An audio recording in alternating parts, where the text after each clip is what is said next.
Up to this point in the course, we basically had a look at all the core Go features that you need to know, at all the basics, if you want to call it like this. In this and the next course sections, we are going to dig a bit deeper into those basics and dive into some advanced concepts related to those basics before we then thereafter dive into a couple of more advanced new concepts as well.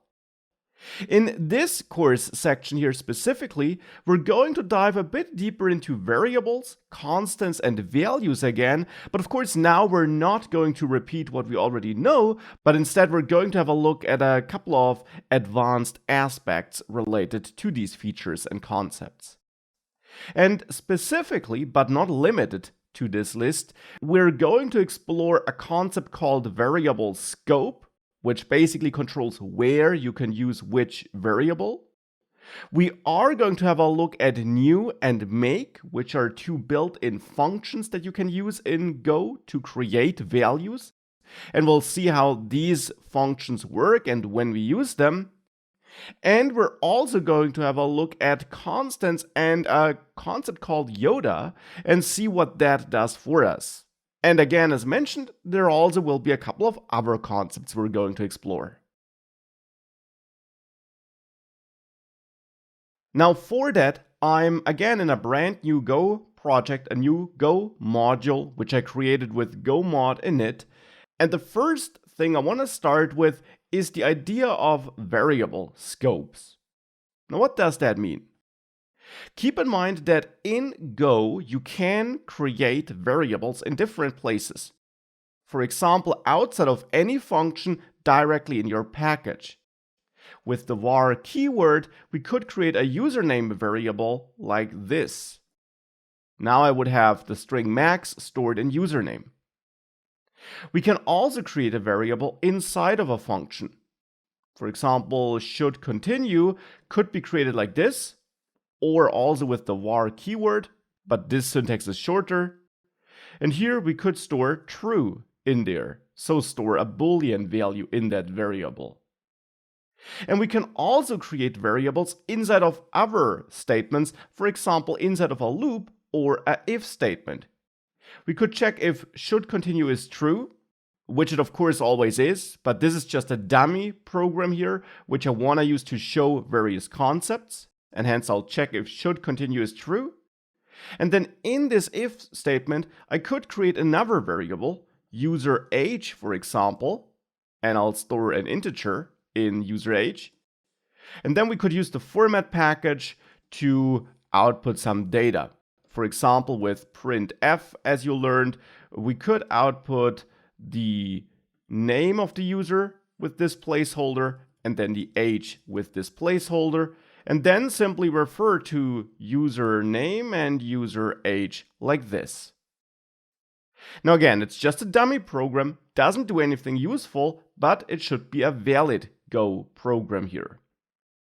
If we now open our integrated terminal here in Visual Studio Code, and I run this program with Go run, I should get max age 32 here. Now that's nothing new, but I want to talk about the scope of these various variables that we have here. And scope simply means where you can use a variable. For example, this variable, this global variable as I like to call it. I call it global because this username variable can be used anywhere in this package. It's global because it's defined outside of any function. That means you can use it in any function, like here where we are using username. We're using username down there when we output this data, and of course that's this variable which is defined outside of the main function. Now why is this interesting? Because we also have variables like should continue, which are defined inside of a function and which are then only usable inside of this specific function. If I would create another function here, let's say the print data function here, then in this function I could absolutely output username because this is a global variable not defined in a specific function. But I can't output should continue. I get no real autocompletion here, and the IDE is already showing me an error, and if I hover over this, I see that should continue is undeclared here. The reason for this is that should continue is declared in the main function, and hence it's scoped to this main function, so we can only use it in the main function. And scoping is not specific to functions only. In general, variables are scoped to the block in which they are created, and a block is simply marked by these curly braces after a function, as we have them here, or after an if statement or for loop. This means that user age, for example, is scoped to this if statement. If I try to output user age here, after this if statement, but still in the main function, I also get this undeclared name error. Again, because user age is scoped to the if statement in which you defined it. So this doesn't work, and this down here also doesn't work because of scoping. And scoping isn't complex or anything like that, it's just something to be aware of.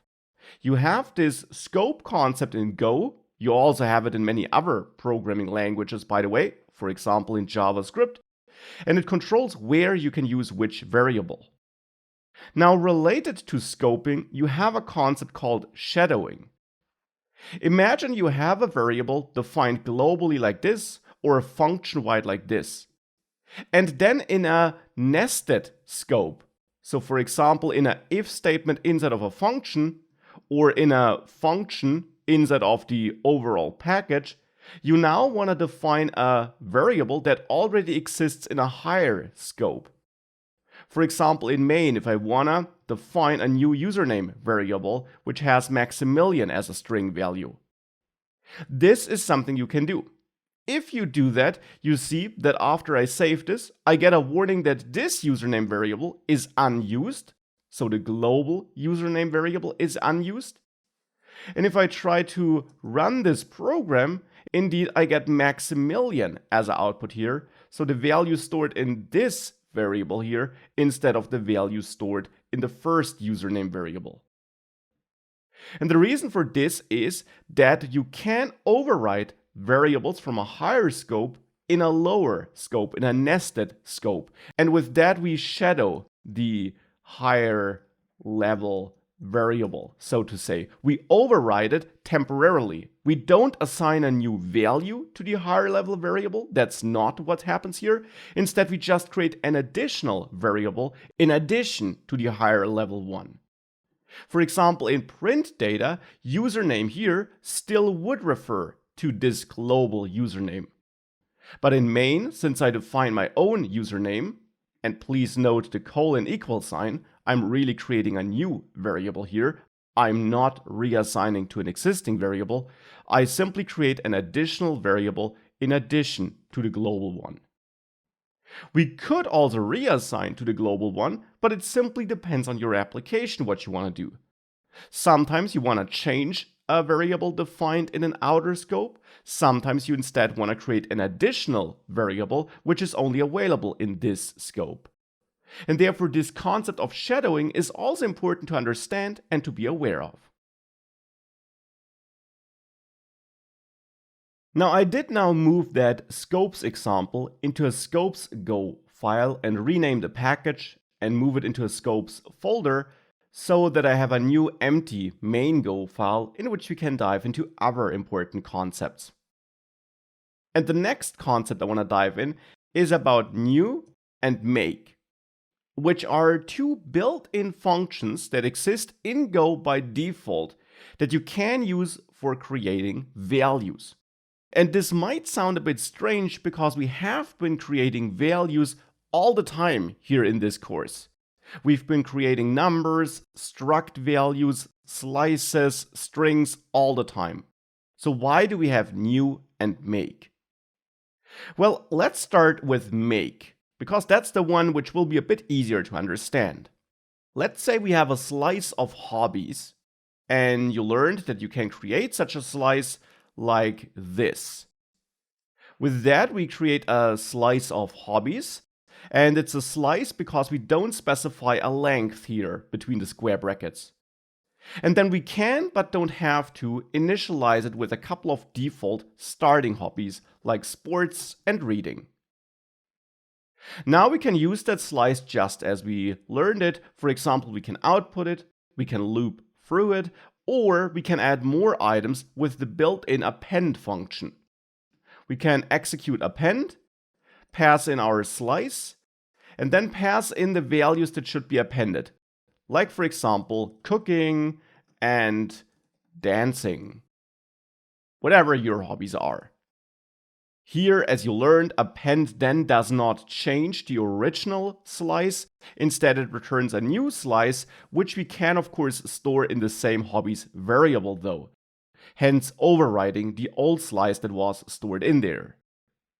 And then we can, of course, use the format package, for example, to output hobbies, or we use a for loop to loop through all the hobbies, whatever we want to do.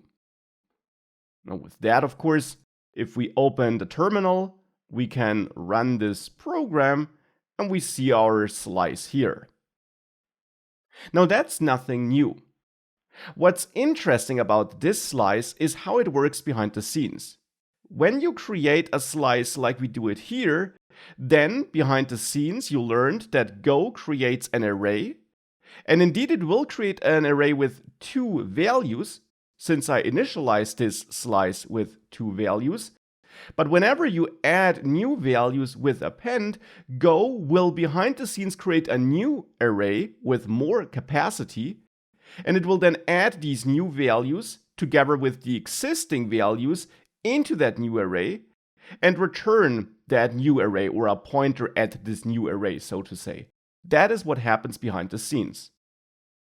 Now, the implication of that is that whenever you call append, Go will behind the scenes create a new array, because the old array that was created for the first slice here isn't big enough. This isn't necessarily a problem. But if you have a slice where you know that you will add more values, then Go gives you a way of creating that slice in a more efficient way. Where when you call append the next time, Go doesn't necessarily have to create a new array behind the scenes. And that's where make comes into play. Make allows you to create a slice, a map, or a channel. So make focuses on these 3 data types: slices, maps, and channels. And we'll learn about channels later in the course. Now, when it comes to a slice, for example, make allows you to define in advance how many empty slots should be created behind the scenes. Now, how do you use make? Well, let me comment out this line.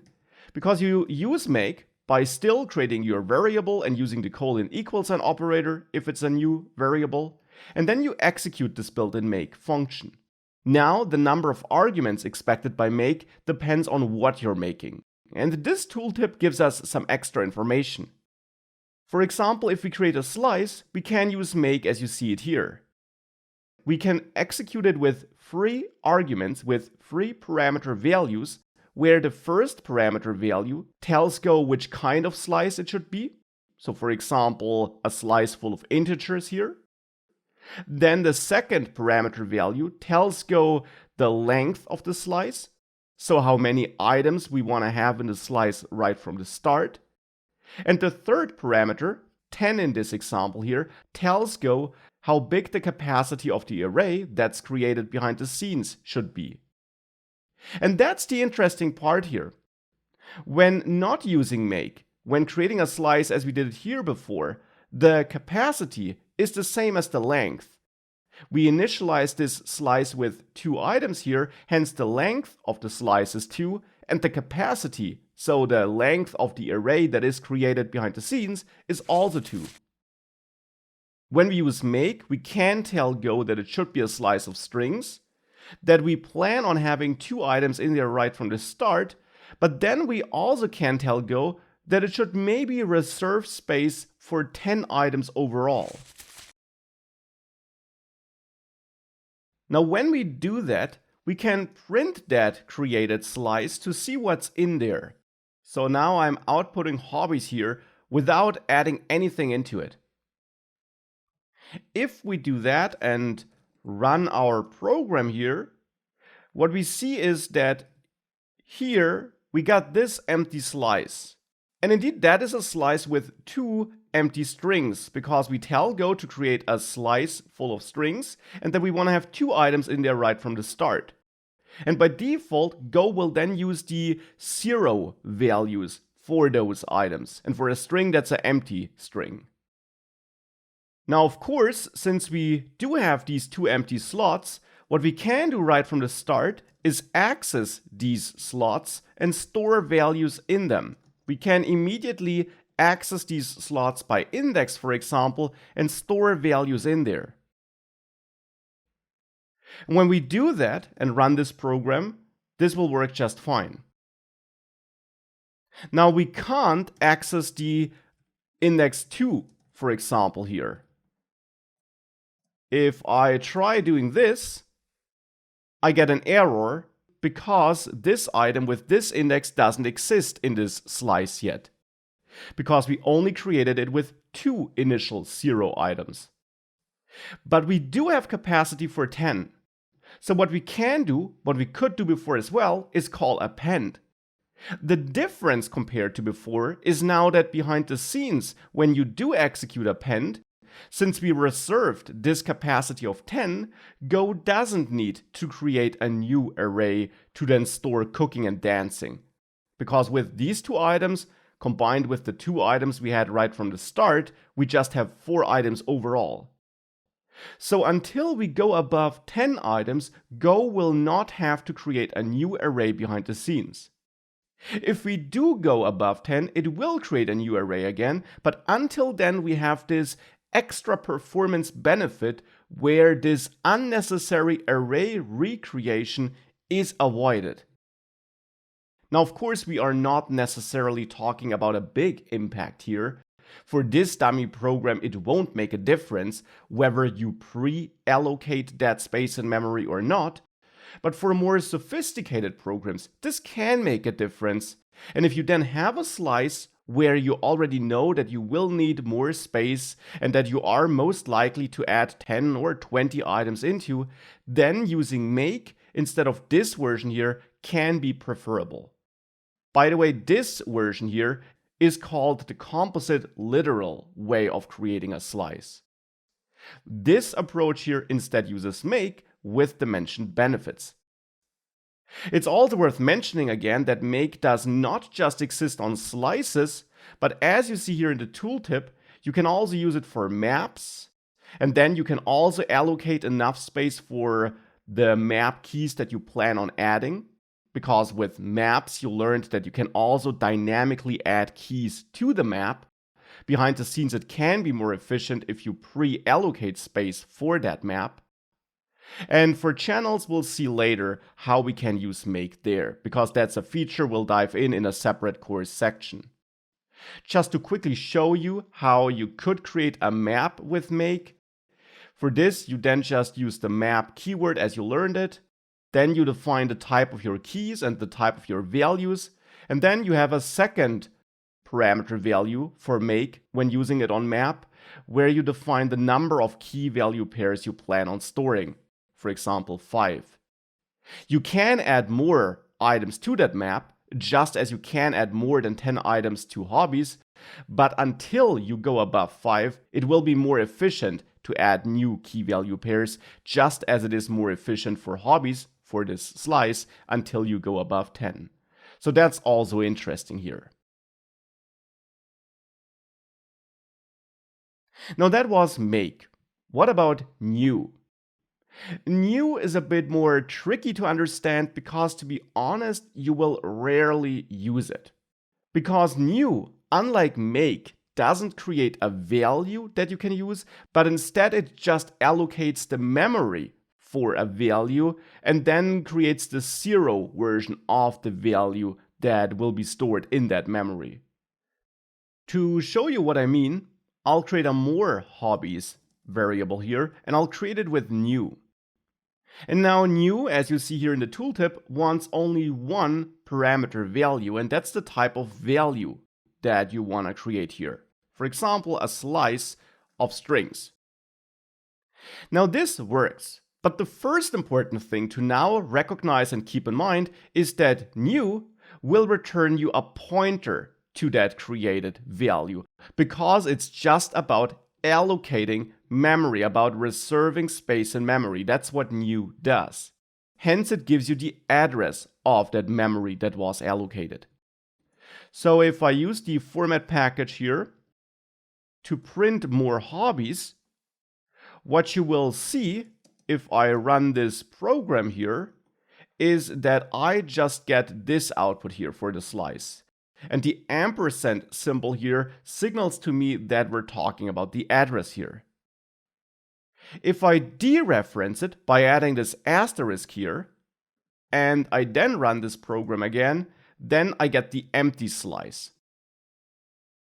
Now, of course, we can now use this empty slice and, for example, append values to it.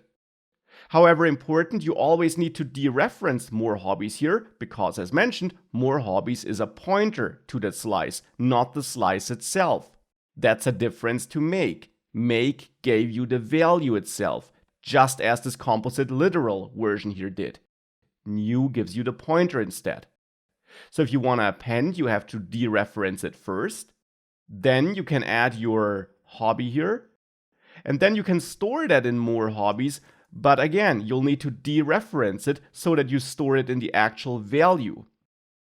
Otherwise, you try to overwrite the address of hobbies with a slice, which is not valid. The address is not a slice. The value stored in the address is, and hence we need to dereference this. And then if you print after doing that, you'll see that if you run this again, now, of course, you do get this slice with sports in there. But that's a super complex way of creating a slice. I mean, the simpler approach, if you want an empty slice, would be to simply create it like this here, using the composite literal version, or using make and then creating a slice of strings with no other arguments here, or with 2 pre-allocated values, or even with a capacity in addition if you want to. So these would be shorter versions of creating a slice and getting the value instead of just a pointer. So why do we have new if it's just more complex? Really just for very niche situations and for historic reasons. New was there in Go before make was added. And it's simply still there, but you do indeed rarely use it, and chances are high that you will maybe never use it. But there are things which you can do in a short way with new, which you can't do in an equally short way without new. And that would specifically be the allocation of memory for basic value types like integers or strings. So not slices and maps, but really these base values like integers, strings, or booleans. And here's what I mean. What you can do with new is you could create a number with new int. And this gives you a pointer to a new integer in memory, and it will 0 that integer. So if you then print number here, what you print is the memory address, and if you print the value by dereferencing, you should get 0, because that's the 0, the null value for an integer.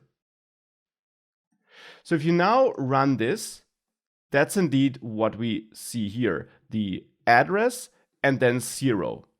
So these are these 2 lines here.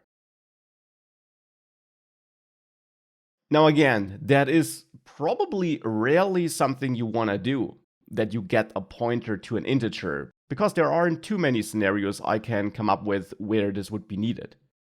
But if you need to create a number and get just the address of it and set it to its 0 value initially, then new is a short way of doing that.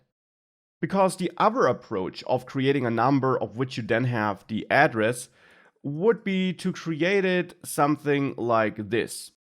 You create a number as you learned it in this course, and then you have the address here as a new variable by simply getting the address with the ampersand symbol of that number you created before. And now you also created a number in memory with its default 0 value, and you then got the address of that and stored this in a new variable. But you have two variables in play here, whereas here we only have one, and this is one line to do the trick. These here are 2 lines of code. But again, still, of course, it is a niche value which you probably don't need too often. Therefore, for completeness sake, I wanted to mention you, but chances are you're not going to use it all the time. So here I'm just completing this by outputting number address and the dereferenced number address.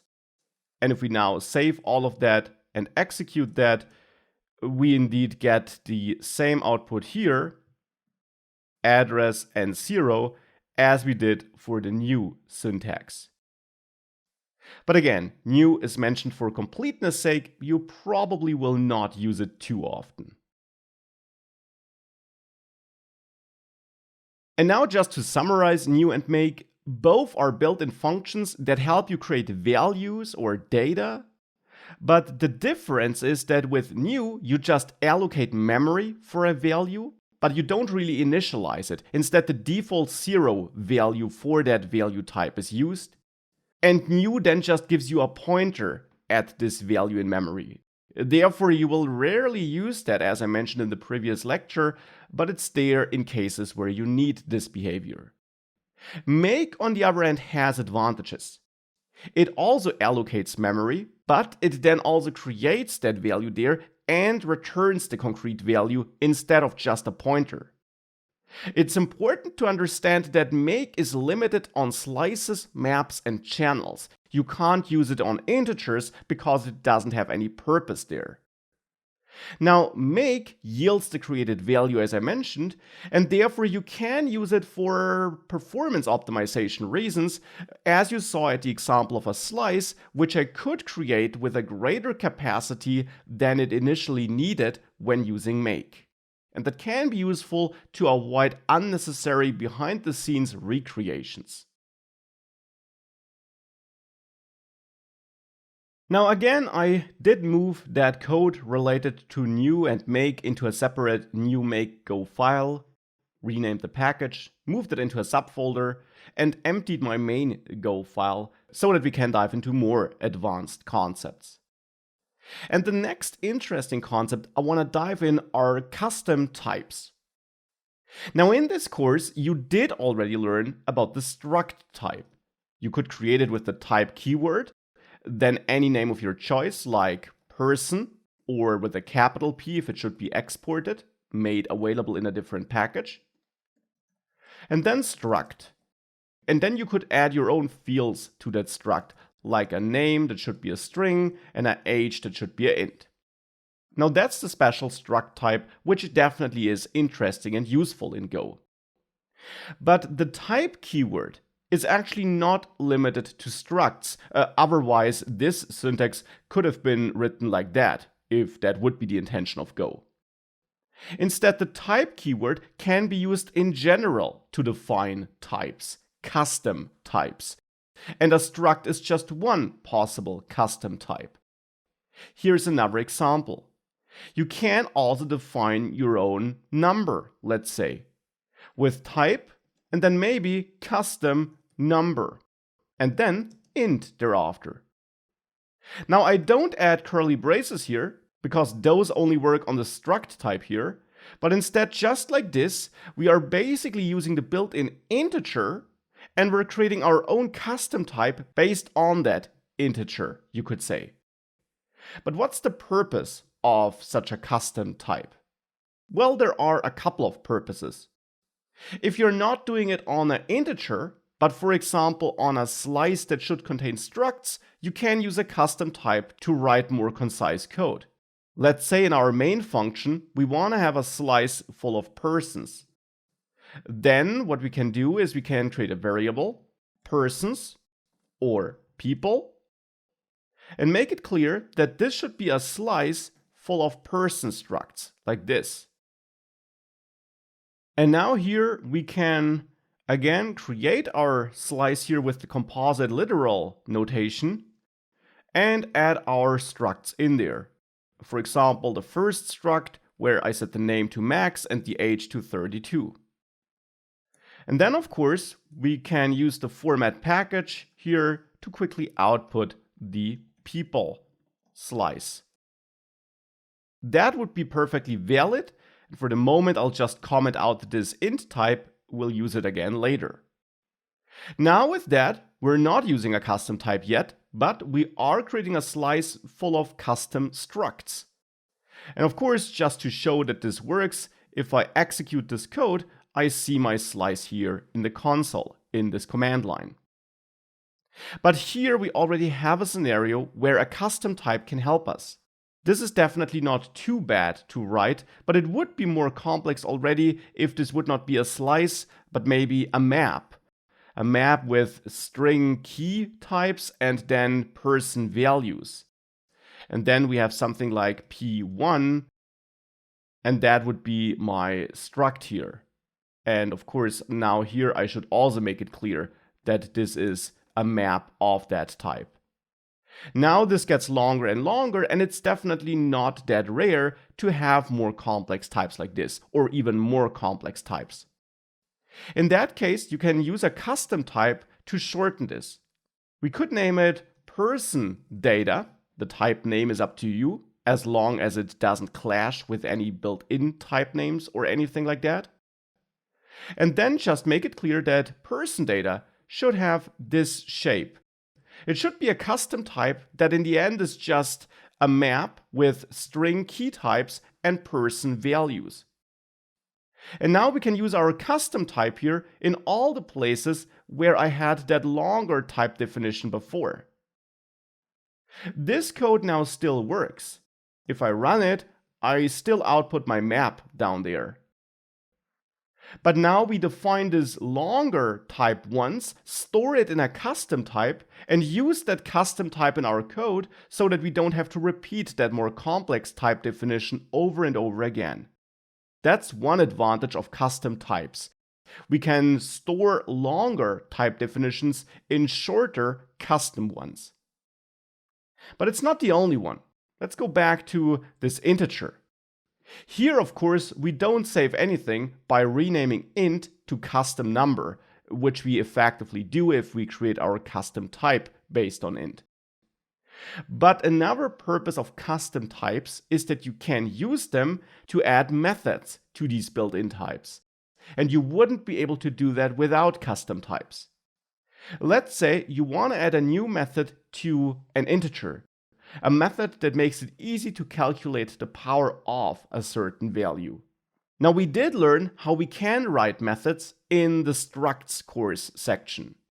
In the end, we write a regular function, for example pow for power of, and we add that receiver argument here. Now you might be inclined to do something like this and add an int receiver argument. And then you might want to return number times 2, which is not the power of something, but just some quick dummy code which I want to use to show that this does not work. Because you see we already got a couple of errors here. And if you hover over this error in the receiver argument, you see that it's an invalid receiver. You can't use these basic types, int, strings, booleans, as receiver arguments. Hence, you can't add a method to them. You can't add your own custom method to the built-in int type. But you can add it to your own custom types. So if you then define your own custom number type based on int, you can use custom number instead of int here, and now this is allowed. Of course, it's technically still the int behind the scenes, but Go creates your own custom type based on int, and you add the method to that instead of to the built-in int type itself. And that here is allowed, adding methods to custom types. Now we just have to make it clear that this function will return a custom number, and now it's a valid method. Now, of course, it's technically not a method for calculating the power of something, but we could now rewrite this to have the actual correct code. We could add a result helper variable here, which is initially the receiver argument number, so the number on which we called this method. And then we could calculate the power, for example, with a for loop where we start at a value of 1 with that helper variable. We keep on looping as long as I is smaller than the power, which I expect to get as a parameter value here. And this now can be a regular integer, so the built-in int type. And I want to keep on looping as long as I is smaller than power, so that we can pass the power value as a parameter to this method when we later call it. And then I want to increment I after every iteration. And then result would simply be result times number. And in the end, we can then return result, and that will then be a new number, which is our number on which we called this method at the power of the factor that we pass in here as a parameter. And now we added a method to custom number, and we can use that in our code. Here I can now create my dummy number and make it clear that I want to use my custom type here. Hence, I have to use the var keyword and this longer version of defining the variable. And then I can store 5 in there. Now this looks like an integer, but because I'm using the longer version here, I'm telling Go that actually I want to use my custom type, which just of course happens to be based on an integer. So I can use an integer value down there. And now I can create my new number or my powered number by calling power on dummy number. And for example, the power of 3. And I can do this now. I can call this method because custom number is my custom type, and I added this method on this type. And that's another cool thing about custom types, that you can add methods to types where you otherwise wouldn't be able to do that. So basically, just as we added methods to structs, we can add them to any type of data with that custom type feature. And well, now of course, just to prove that this works, I can of course then here output that powered number. And 5 at the power of 3 should be 125. So let's quickly see whether that works. And yeah, that's looking good. So methods are another advantage of custom types and another possible reason for using custom types. And combined with that other advantage of writing more concise code in certain cases, custom types are definitely a feature to note and to keep in mind. Now, just as before, I outsourced this custom types code into a separate file and folder. And now in the empty main.go file, we're going to dive into a little bit more advanced feature. And this time it will be related to constants. Now keep in mind, in Go you could create constants with the const keyword, and that could be something like username, which stores Maximilian. And the special thing is that you now can never assign a new value here because it is a constant. So that's the key thing to note about constants. It's also worth keeping in mind that the value you have to store here has to be a value which can be derived without calling any function. So it can be the result of a mathematical operation. This is allowed because this can immediately be resolved when Go compiles this code, but it can't be the result of a function call. So if you, for example, want to use the rand package to generate a random integer or something like this, That's not allowed here because this is not constant.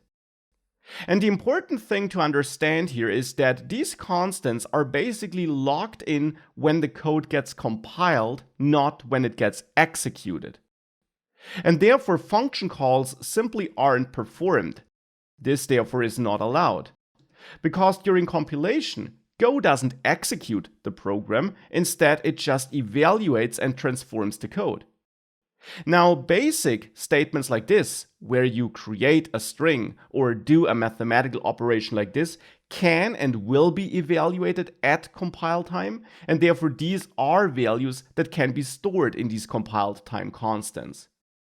Function calls, on the other hand, as just mentioned, won't be performed, and therefore the result of a function call can't be stored in a constant. I did talk about that before in this course when I introduced constants. I now wanted to bring this back in memory. But there is another especially powerful feature related to constants, which can sometimes be useful. Because sometimes you need a list of constants where all the list items might be related to each other. For example, let's say we're building a game like the Monster Hunter game we built before, where we have a fixed set of accepted input values. Then you can use a different notation of const, and instead of adding your name of the const here, you add parentheses after the const keyword, and then you can simply define multiple consts in one go. For example, if we think back about that Monster Hunter game, we could have the input attack constant, which has an identifier of 1, or 1 as a string, doesn't matter. You can store all these default values that you can store in constants in general. Strings, booleans, integers, it all works. So here I'll use 1 as a number. We also have the input special attack here, which could be 2, and the heal choice, which could be 3. Something like this. Now we define multiple constants in one go. This alone can already be useful, as I want to show you here in that Monster Hunter game that we built in the previous sections, which I now edited slightly to add more constants. I added a list of constants with that syntax I just showed you, where I have the different player choices set as constants here. And now I can use these constants here down there in this if check, where I return different identifiers for different inputs from the user. Now, the advantage of using a pattern like this could be that we lock in these numbers here, and if we use them in different places in our code potentially, we can always repeat these constants, and we don't have to manually type 1 and 2 and 3 throughout our code all the time. And that can avoid unnecessary errors and typos. Here in this example, since that's the only place where I used 1, 2, and 3 in this if check, the benefit isn't too big, but in potentially bigger programs, you could gain a lot by defining such unique values once and then using the constants throughout the code. So this alone can already be useful. But here we have a quite common use case, that we have an incrementing list of numbers. And it's so common that you have helper constants like this to assign different numbers to different user choices or different configuration options. And these different numbers are simply incrementing numbers, that Go has a shortcut for you. Instead of setting this to 1, 2, 3 manually, you can set the first value to Yoda, which is a special keyword in Go. And then you don't need to set the other values at all, and automatically Yoda will assume 0 as a starting value, and the next value will therefore then be 1, as you see if you hover over this value, and the value thereafter will be 2. Now, if you don't want to start at 0, you can simply add 1 to Yoda here, and then input attack indeed will be 1 as a starting value, because Yoda is 0 plus 1, and the next constant, input special attack, has 2. So it's still auto-incrementing, but you can use a different starting value. And you might wonder, why do I need Yoda for this? I can't just set this to 1 right away. Yes, but then the rest is not auto-incrementing. Instead, you see that indeed this doesn't cause an error, but input special attack and input heal now also assume 1 as a value. So that's the difference of Yoda. It instructs Go to create an auto-incrementing list, which can be a shorter and more concise way of defining a list of constants if those constants build up on each other. And you get even more configuration options here. If you want different steps, you can, for example, set the second value to Yoda plus 10 here, and then you see that this has 11, because we started at 1, and then we added 10, and the next value is 12 again. So you can also add such an extra jump here, if you need that for some reason. So it's a really useful feature, especially for creating such incrementing lists. Now, if you want to learn more about Yoda, I also attached a link to a blog article that dives deeper into Yoda, because there is some even more spacey stuff you can do with it. But this feature here of getting such auto-incrementing lists is the most common use case for using Yoda and can be a real helpful feature that helps you write more concise code. Now, of course, here I'm getting a bunch of warnings after saving this file, because I'm not using these constants anywhere, but this lecture indeed was just about explaining how you can define constants in different ways and how constants do work under the hood. Now that's it for this course section.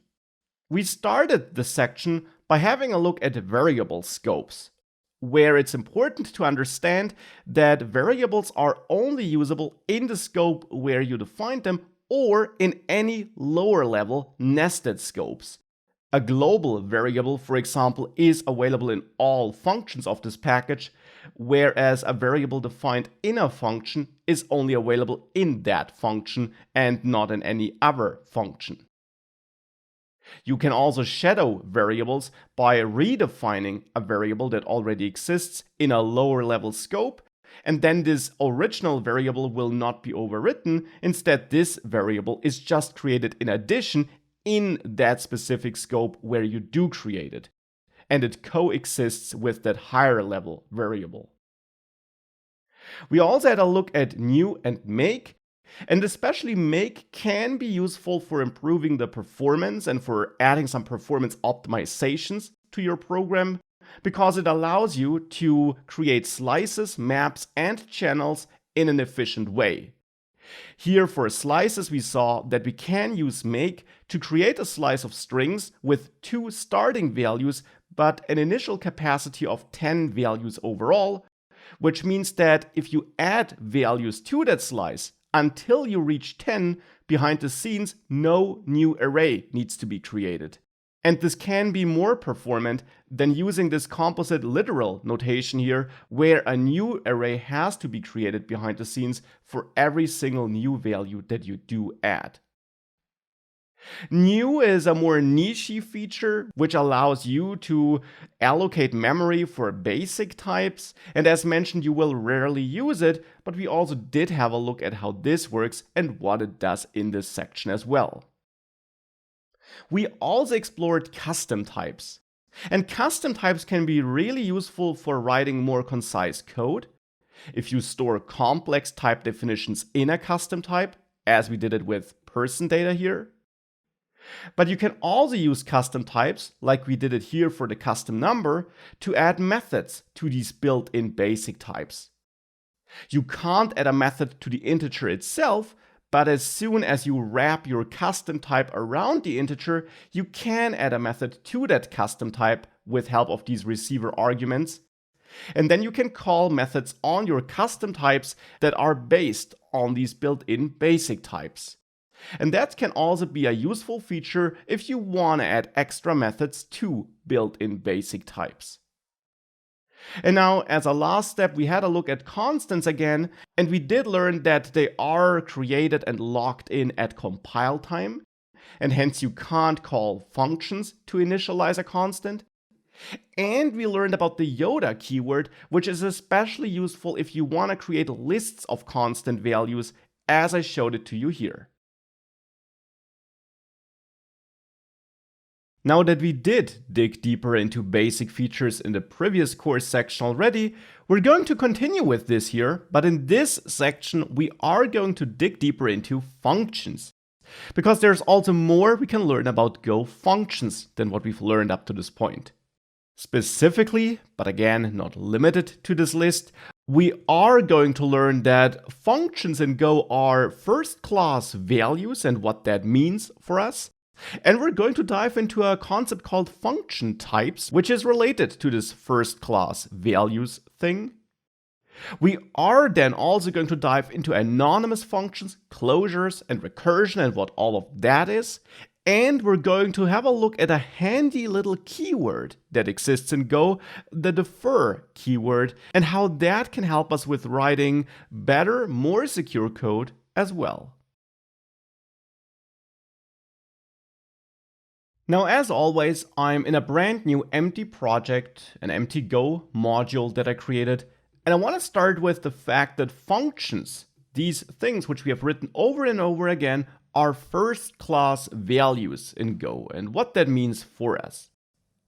Now for that, briefly, let's recap what a function is. It's a piece of code that we can execute on demand. We give it a name, we can accept parameters, and we can return values, even multiple return values, as we learned. Now what we did not learn up to this point, but what we can also do with functions in Go, is that we can use functions themselves as parameter values for other functions. And this might sound a bit cryptic and strange, and therefore I want to give you a concrete example. Let's say we have a couple of numbers, a slice of numbers to be precise, and I'll just quickly create it here with the composite literal notation.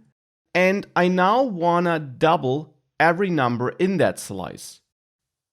Of course, for this we can write a for loop here, and we can go through all the numbers and then perform this operation with that for loop. But let's say in the program we're writing, we might have multiple slices of numbers in different parts of our program, and therefore we want to outsource this loop, this operation, into a separate function. Well, we can do this. We can add a function, double numbers, and there we take our numbers as an input, and that could then be a slice of integers, or maybe it's also just a pointer at such a slice of integers, and we then loop through our numbers there. For example, with the range keyword, where we get the index and the value, like this. Then we can loop through our numbers, make sure to dereference the numbers, of course, and now we can either edit the numbers in that existing slice. That would easily be possible since we get a pointer to that original slice, or let's say we return a new slice here. So we got our D numbers for doubled numbers here, which is a brand new slice of numbers, which initially is empty. And now for every number through which I'm going here, I will add it to D numbers with append. So here I append to D numbers, and the value which I want to append is the value from the input numbers. So the value, the slice, which will pass to this function when we call it, times 2. And that will return a brand new slice, which I will of course store back into D numbers. I'm not going to use the index, so I'm using that underscore symbol here to signal that I don't care about that value here. And this, I just return my doubled numbers here in the end. That's how we could write this utility function here. And with that written, in main, if we want to double our numbers, we can add a new variable here, let's say, call double numbers, and pass numbers to it.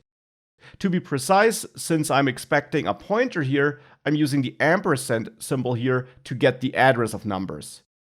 If I would expect a slice instead, we would pass it like this, without the ampersand, but then a brand new copy is created all the time, and you'll learn about that throughout the course.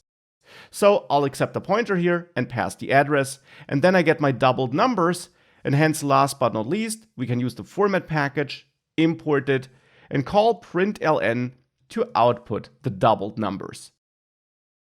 Now with that, we are just repeating what we already learned, but this is an important first step to then understand what I mean with functions as parameter values for our functions. At the moment, we're not using that feature yet. But with that code here, if we now open the terminal and run this, we of course get our doubled numbers here. Now again, at the moment, we're not using functions as parameter values though. But now let's say our goal here is to not have this double numbers function, which only works on slices, but instead we might want a general double function that doubles integers themselves. So not slices of integers, but single integers.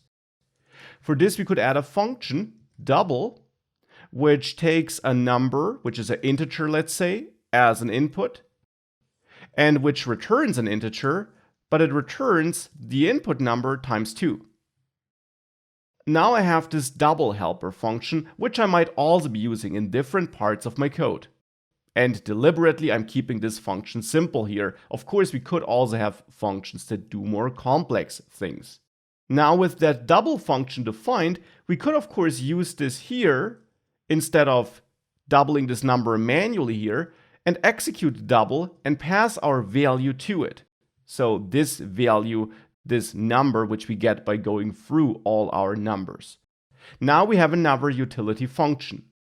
But here I'm passing the result of calling that function to append, and that's also not new. We have been using the results of calling functions as parameters for other functions before already. But now comes the interesting part.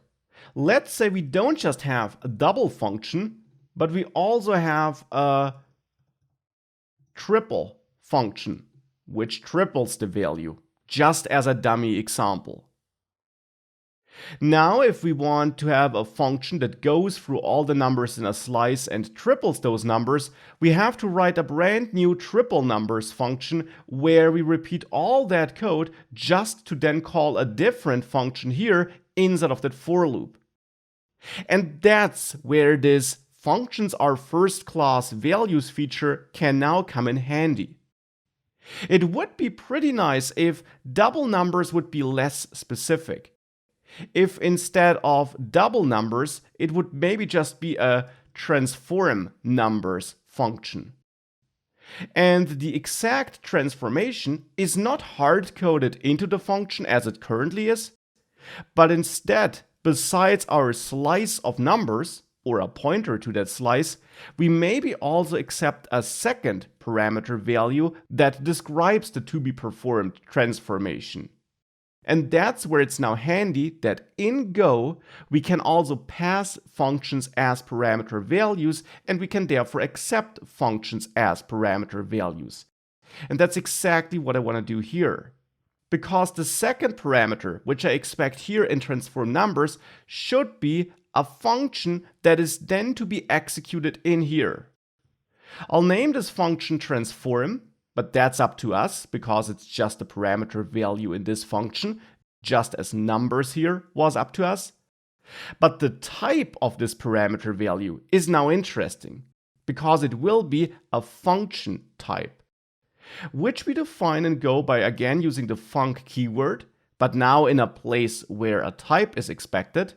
And then we just add parentheses here, but not to define parameters because we're not defining a function here. Instead here we are defining the type of a function, and hence here we just define the types of the parameters the function should have that we get here as a transform parameter. And here we want to make it clear that we want a function that is able to handle ints as inputs, and that then returns an integer. So with that, we're defining the type of a function instead of the function itself. And we're saying the value that we receive here for this transform parameter should be a function that has one parameter that is of type int, and that then returns one value which is of type int. And the function type can, of course, anything you want. We could also want a function that has two parameters, an int and a string. and that maybe also returns multiple values, a int and a bool. Like this. That would all be possible. But here I just want a function that returns one value, an integer, and that takes one value, an integer. But now with that we get this transform parameter, and we know that in this transform parameter we'll have a function. So here, instead of calling double, I can now call transform, because again this will be a function, hence I can execute it as a function, because we force it to be a function here.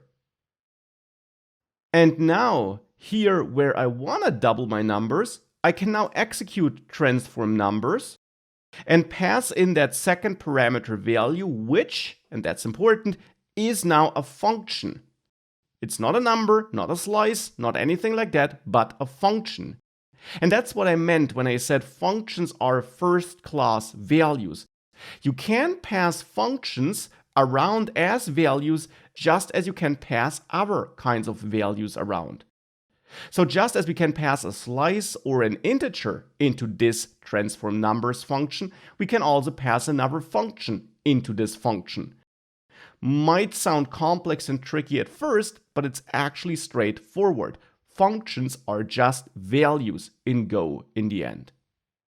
And therefore here, I can now use this double function here and pass double like this into transform numbers.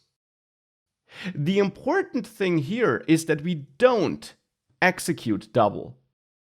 If we would execute it here, we would pass the result of executing double into transform numbers. But here we want the function itself, not the result. Hence we don't have parentheses here, and we instead just use the name of the function. Again, just as we use the name of a variable in other places as well. Because again, we're just using the function like a value, because in Go it is just a value in the end. A value you can execute, but also a value you can pass around. So here I'm passing the double function into transform numbers, and this double function will then be executed inside of transform numbers here, because it's received as an extra parameter. And the advantage is that we now can easily also get our tripled numbers here by calling transform numbers with the triple function that I also defined down there, pointing at that triple function by its name. And hence now here I can of course also output tripled. And that's now the advantage of using this feature. It allows us to write more concise code. Because without that feature, we would have to copy this entire transform numbers function here just to write it once with double and another time with triple inside of it. Now that we know that we can pass functions themselves as parameter values, we can save that unnecessary code duplication, we can avoid it, and we can instead just define this generic function once, and then accept the specific transformation function that should be executed inside of it as a function parameter. That's what we're doing here. And therefore now, if I run this program, we see the doubled and tripled numbers here. So that is working. And now that we know about function types, I can also come back to a feature we learned about in the previous course section: custom types. Function types can get rather long. This one isn't, but that's just a function with one parameter value, which type is pretty short, and one return value. Imagine that you want a function here that maybe takes 3 parameter values, and one of these values is a map full of slices or anything like that. Then such a function type definition can get rather long. That's why you can also store function types as custom types. Here I can add a type transform fn maybe for transform function, and simply store this function type in it, just as we before in the previous course section stored just an int in a custom type. Now I'm storing this function type in my custom type. And now I can use this custom type down there, just like this, and everything still works. If I save that and I then run this again, we still get the same output as before, but now we have less typing to do here in our code. And as mentioned, that's particularly helpful if you have more complex function types, like another function here, let's say, where you expect an integer and then maybe a slice of strings, and then maybe a map where the keys are strings and the values are maybe slices of integers. And you want to have two return values where one of them is a slice of integers and the other one is a string. That's just a made up complex example, but that's a pretty long function type. And if you would have to repeat that over and over again in your code, that could be pretty annoying and error prone. Hence, saving that in a custom type where you can then just use this custom type in your code instead of this can definitely also be useful. We don't need it here, we're not using it here, but I hope it's clear why this can be helpful. Now, we did learn about function types and about the fact that functions can be passed into other functions as parameter values. Now, it's not just that, functions can also return other functions. They cannot just get them as parameter values. Now, this will become more useful once we also learn about anonymous functions and closures later, but I still already want to show it to you. For example, we could have a function, getTransformer function, that actually has the job of returning us another function, which we can do by returning double, for example. We now also just have to make it clear that this function will return another function by adding the appropriate return type. For example, my transform function, so my custom type, which I defined up here in line 5, or the longer form, if you prefer that. That would also be fine. Whatever you need. Here I'll go for the custom type with transform function. Now, whenever you execute getTransformer function, you get a function as a return value. Because that's also possible. You cannot just accept functions as parameter values, you can also return them. And here I'm returning double. Please note that again, I'm not executing it, because if I would return the result of calling that function. So I would return the return value of double. I just want to return the function itself here though, and hence I don't execute it. And with that, I return the function itself as a value. And of course, like this, that's really just some dummy code, not too useful. We could make it a bit more useful by adding some logic to it. And for example, we could say that getTransformer function has the job of picking the right transformer for the data on which we want to perform the transformation. And hence we could expect some numbers here, which might be a slice of integers, or a pointer to such a slice to be precise. And then we could check if numbers 0, so the first number in there, is equal to 1, in which case I want to return double. And we should dereference this here, like that, to make this work. Here we also need parentheses, because unlike with structs, we have no shortcut for slices when getting an address and wanting to access a specific value. So we dereference that to get the slice, and then we access the first value. And if that first value is not 1, then we maybe return triple. So now getTransformer function will return different functions based on the input value here. And again, it's just some dummy code, but it's hopefully clear what it generally does here. And now we can use this getTransformer function in main to get different transformer functions for different numbers. If I have more numbers here, and that's, let's say, is also a slice, but a slice that starts with 5 and then has other values, then for these two different slices, when using this getTransformer function, we should get different transformer functions. Yeah, that's a lot of transformers and functions. But let's see whether it works. I can get my first transformer function here by calling getTransformer function and passing numbers into it. To be precise, the address of numbers, since getTransformer function, the function we just worked on here, wants a pointer to a slice, not the slice itself. And I can get my second transformer function by again calling getTransformer function and passing the address of more numbers. And now transformer fn1 and transformer fn2 will be functions themselves because getTransformer function returns a function. That's the code we wrote a couple of minutes ago. And now I can get my transformed numbers here by again calling transform numbers, so that function we used earlier already, and passing in my numbers here, the address of my numbers, and passing in transformer function 1.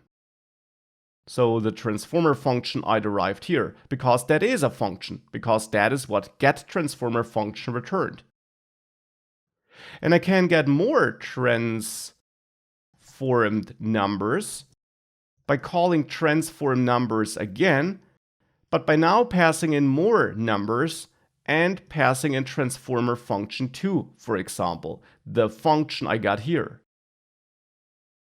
And now if I output this as well by printing my transformed numbers and the more transformed numbers, if I execute this code here, after saving everything, then you will see that we get doubled and tripled numbers here, because the original inputs can be seen here, and we do have the doubled and tripled values here, because I got different transformer functions by calling getTransformer function for these different number slices.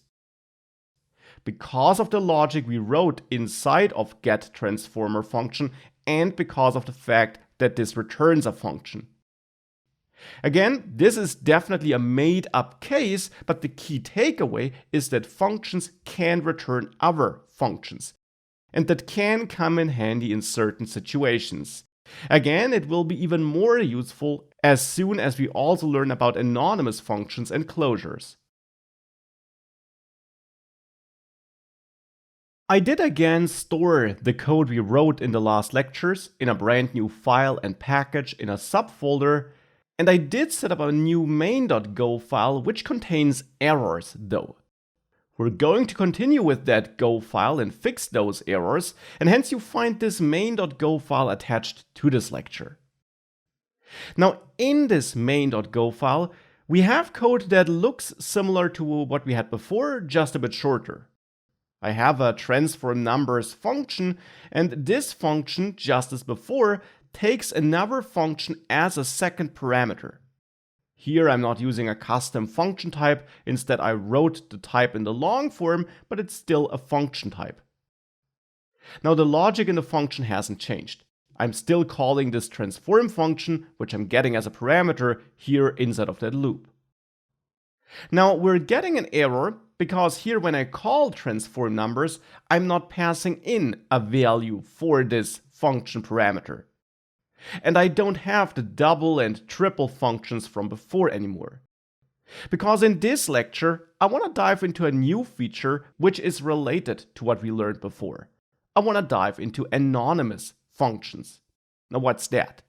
Well, in programming in general, and therefore also in Go, when you have a case where a function wants another function as a parameter value, or where a function returns a function, then you often can save some effort and time by using anonymous functions, which is a feature that allows you to define a function just in time when you need it instead of in advance. Now before, in the code we wrote before, I defined double and triple in advance. I created them as regular functions with the func keyword and their names. Now nothing wrong with that, but here, if I just want to do that transformation and I need a function here that doubles all my numbers, I might not want to write a brand new double function. Because maybe I only need the double function once, and for the next transformation I need a different function, different logic. In that case, you can write a function here in place of these 3 question marks. You can write a function with the func keyword here, no name, but instead just the parentheses for the parameters, then your return value, and then the function body with parentheses. And here we could say we want a number, which is an integer, and we will return an integer. And in this function, I will return number times 2. Like this. The logic is up to you though. This is valid.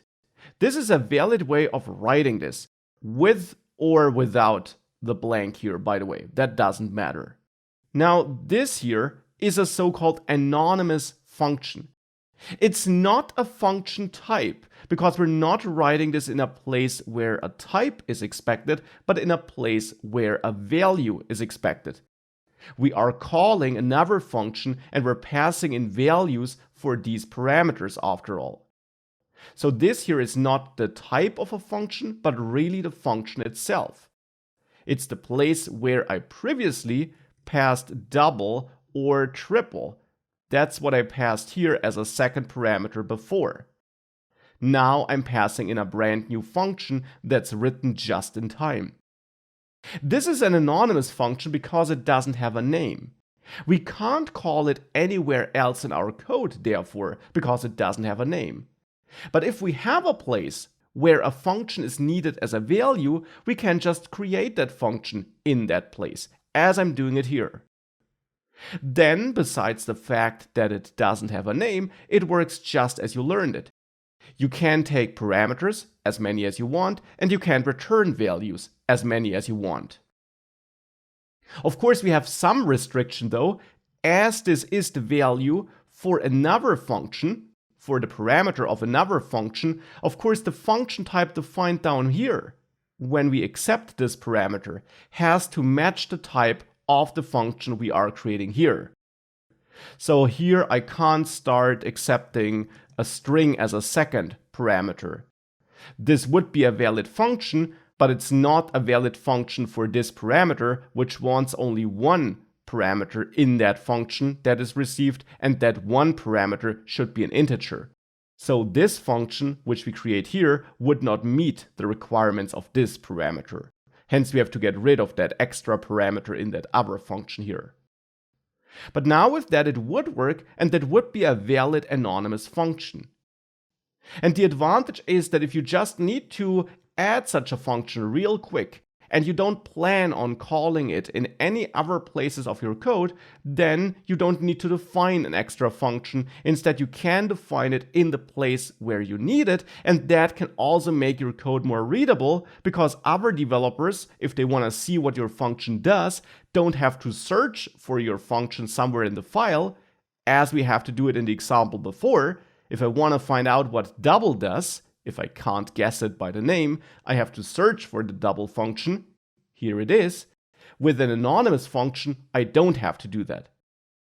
Of course, if you do plan on performing that same logic in different places of your code, storing it in a named function and referring to that named function here instead would be preferable, since you otherwise have to copy and paste your code a lot. So it's a trade-off and simply depends on your application. But anonymous functions can be useful if it's a one-off task and you don't need to reuse the logic, and then you can write them like this. Now, related to anonymous functions, we have the concept of closures. Closures also use anonymous functions and use a specific aspect of anonymous functions. And here's an example. I'll add another function, not an anonymous function, but instead a regular named function, which I'll name createTransformer. Now, createTransformer has the goal of producing functions. And for this, I will return an anonymous function here, because in all the places where functions are needed, So both in parameter values as well as in return values, you can use anonymous functions.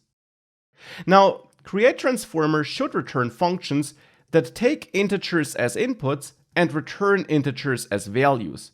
So it should produce functions that look like this. Hence, the function which I return here will take a number as an input, which is of type int, and it will return an integer, this anonymous function. And then in here, we could return number times 2, but that's now the part where createTransformer will become active. The number with which I want to multiply that number should be a parameter of createTransformer now. So here the factor is another integer, and I can now use this factor inside of this anonymous function. Please note that factor is not a parameter of this anonymous function, but of createTransformer. But because of scoping and because of the fact that we can use variables and parameters act like variables and are just variables in the end, in lower level nested scopes means that we can use factor, which belongs to the scope of createTransformer, inside of this anonymous function, which has its own scope, but which is part of the createTransformer function scope. So we can use factor in this inner anonymous function, even though it's not a parameter of this function, because it is a variable or parameter of that outer scope, of this outer function.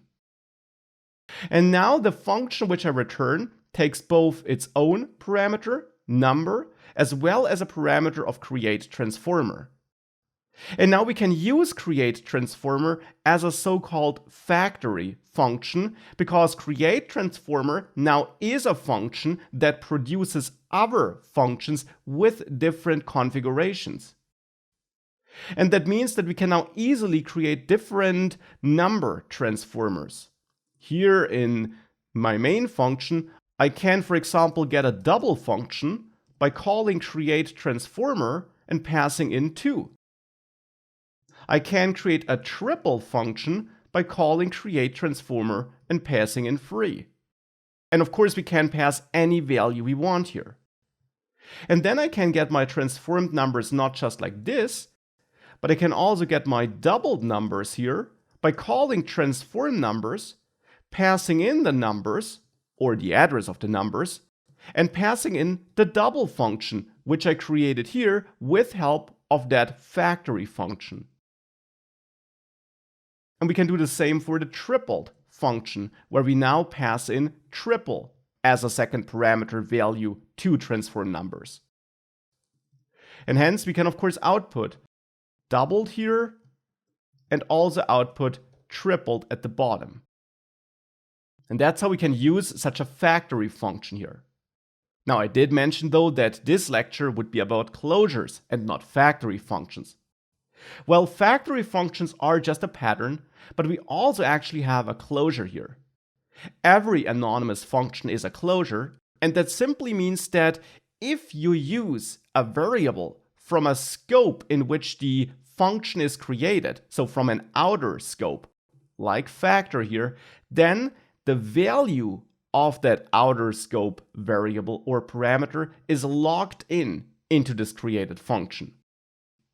So that means that if I call createTransformer with 2 different values, as I do it here with 2 and 3, then the function that is produced will not be changed by those later calls. If I call createTransformer with 2 here, then this function will return me a function that multiplies the input value to this transformer function with 2, because I passed in 2 here. If I then call createTransformer thereafter again with a different value, that will be a totally different scope, a totally different function execution. Just because I called it with 3 here will not change this double function which was produced before, because this anonymous function closed over the variables or parameters of the scope in which it was created. So factor will be available when I then later execute double, which I in the end do in transform numbers when transform is invoked, because I'm passing double as a function two transform numbers. And that double function will work and will double its numbers because, again, that factor and the concrete value of that factor when that function was created will be locked in because it's a closure. That's simply what a closure is. This value will be locked in and will be available at any point in the future when we execute this function. Even if we call create transformer thereafter, this locked in value won't be changed. And therefore now here, if I run this module again, I get my doubled and tripled numbers here because I locked in these values with help of this anonymous functions feature, with help of this factory function pattern, which we're using here, and with help of that fact that functions are closures in Go, and hence we can lock in values of the outer scope for future function execution. Now again, I stored the code from before in a separate package with a separate file in a subfolder, and now I get an empty main.go file again. Because now I want to dive into a new concept called recursion. What's that? We talk about recursion if a function calls itself. And a great example for this is a function that calculates the factorial of a number. Just to make sure we're on the same page, the factorial of 5 would be 5 times 4 times 3 times 2 times 1. So it would simply be 120, because 5 times 4 is 20, times 3 is 60, times 2 is 120, and times 1 is, of course, still 120. And if we want to derive this, we can write a function for this. The factorial function, for example, which takes a number as an input and returns a number. So it's a standard named function, nothing special about it yet. Now, to derive the factorial here, we could write this all with help of a loop. So without any new feature at all. We could add a result helper variable, which is 1 initially, and then write a for loop where we have I as a helper variable, which starts at a value of 1 though, not 0, but 1, where we keep on looping as long as I is smaller or equal than number, and where we increment I after every iteration. And then in the loop, we can set result equal to result times I. So in the first loop iteration, this will be 1 times 1, which of course is 1. In the next iteration, it will be 1 times 2. Thereafter, it will be 2 times 3, and so on. And in the end, we can return result here. And now in main, we can use this function to get the factorial of a number, let's say of 5, by calling factorial with a value of 5 for the parameter. And then we can, of course, use the format package, as we always did, to output this factorial. If we save all of that, and we then run this module, I get 120 here. And for 6, for example, if we save this, I would get 720. For 3, on the other hand, I would get 6. So this works. And this is not using anything new. Now, there is nothing wrong with this approach, but with recursion, we can write this in a slightly more concise way, and in other cases, recursion can have even bigger advantages and solve problems which can be difficult to solve otherwise. But here I'll just comment out this loop-based solution and instead show you the recursion approach. Because the idea of recursion, as I mentioned, is that a function calls itself, which is allowed and possible in Go. So here inside of factorial, I can execute factorial, so that same function in which I am. Now I can do this to multiply the number which I get as an input with the result of calling that same function with number minus 1. Because in the end, that is what a factorial is. We execute 5 with 5 minus 1. And then we execute the result of this with 4 minus 1, so with 3. And then we execute the result of that with 3 minus 1. So with 2, that's what a factorial does in the end. We deduct 1 from the number step by step and then execute the result of the previous calculation with that reduced number. And that's what we can do here as well when we multiply number with factorial for number minus 1. And now I'll return the result of that calculation here in factorial. Now we'll look into how this executes in just a second, but there is one thing that we have to define in addition to this return statement. Something you have to define in every recursive function. You have to define an exit condition, otherwise this is an infinite loop, because you keep on calling yourselves and you just lower the number. At some point we'll go into the negative space, but we'll continue calling ourselves. And hence we would have an infinite loop and that would crash our application. Hence you always need an if statement that allows you to exit out with a different return value where you don't call yourself. And here I want to check if number is equal to 0, because I don't want to multiply with a negative value, and I also don't want to multiply with 0, because if I would multiply with 0, the overall result would be 0. And therefore, in case of number reaching 0, I will return 1 instead as a hard-coded value. And with that, that's the recursive implementation of this loop. Not much shorter, but a bit shorter, and as I mentioned, recursion can also solve different problems, and hence it is important to understand its concept. Now, before we dive into how this executes, to fully understand how it works, let's see whether it works. And therefore I'll save everything, and then just execute this all again, by again running this module. And for 3, I get 6 as I did before. For 5, if I enter 5 here, I instead get 120. So it does work. But how does it work? Well, this line here, line 6, executes first. And we pass in 5 as a value, so 5 is received here. This if check then executes, and 5 is of course not equal to 0, hence this line won't execute. Instead we make it to this line. And here we then multiply 5, because that was our input value, with the result of calling this same function again with 5 minus 1, so with 4. So before we then overall return here and yield the final result, this function here executes. Because if you call yourself inside of a function, before the main function executes, any inner function calls have to finish. And that's the case no matter if you call yourselves or another function. A function can't finish its execution and can't return a value before it has gotten back values from any other functions it might have called inside. And that's the case for calling itself as well.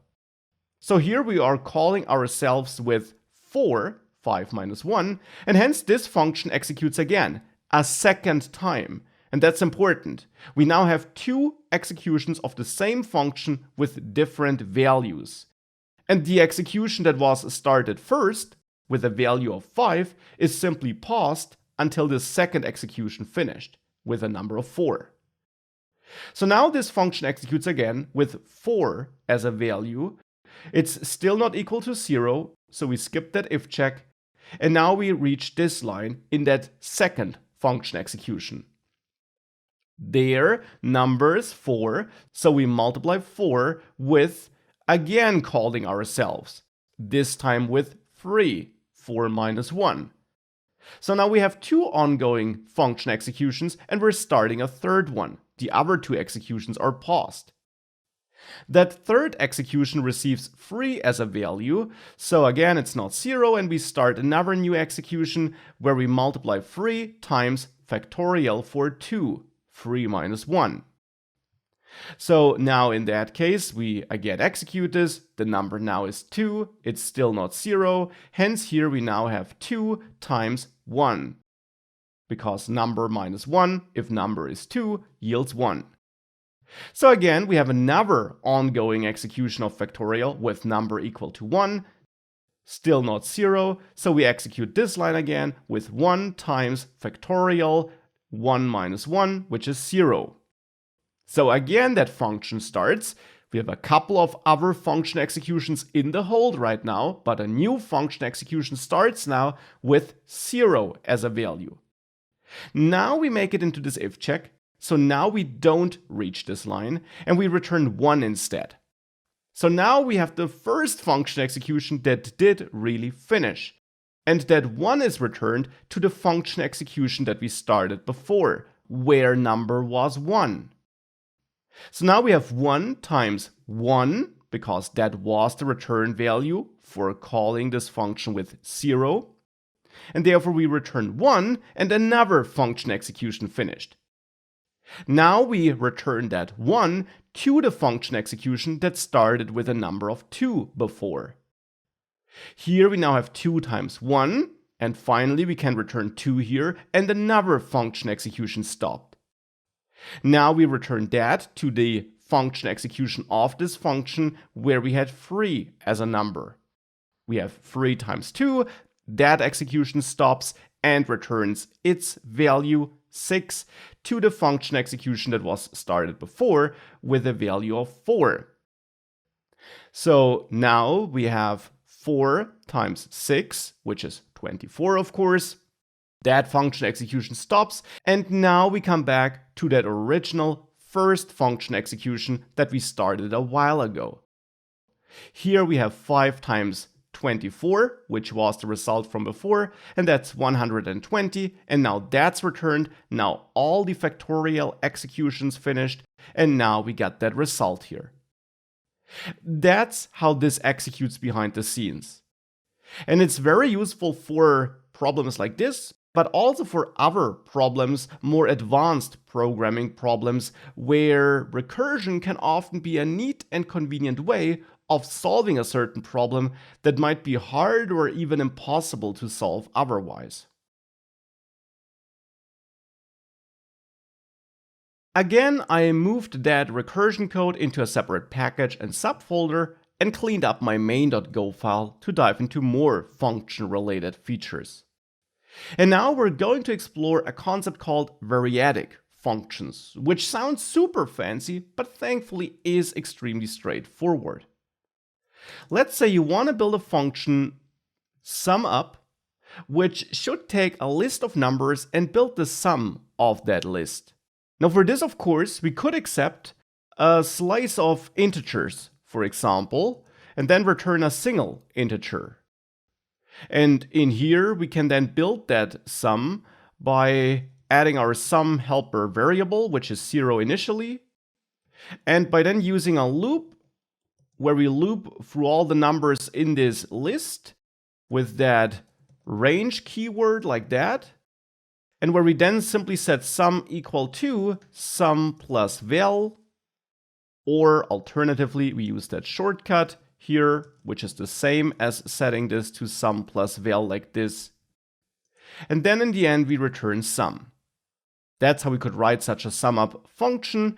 And now we can have our numbers here. So let's say that's such a slice of integers.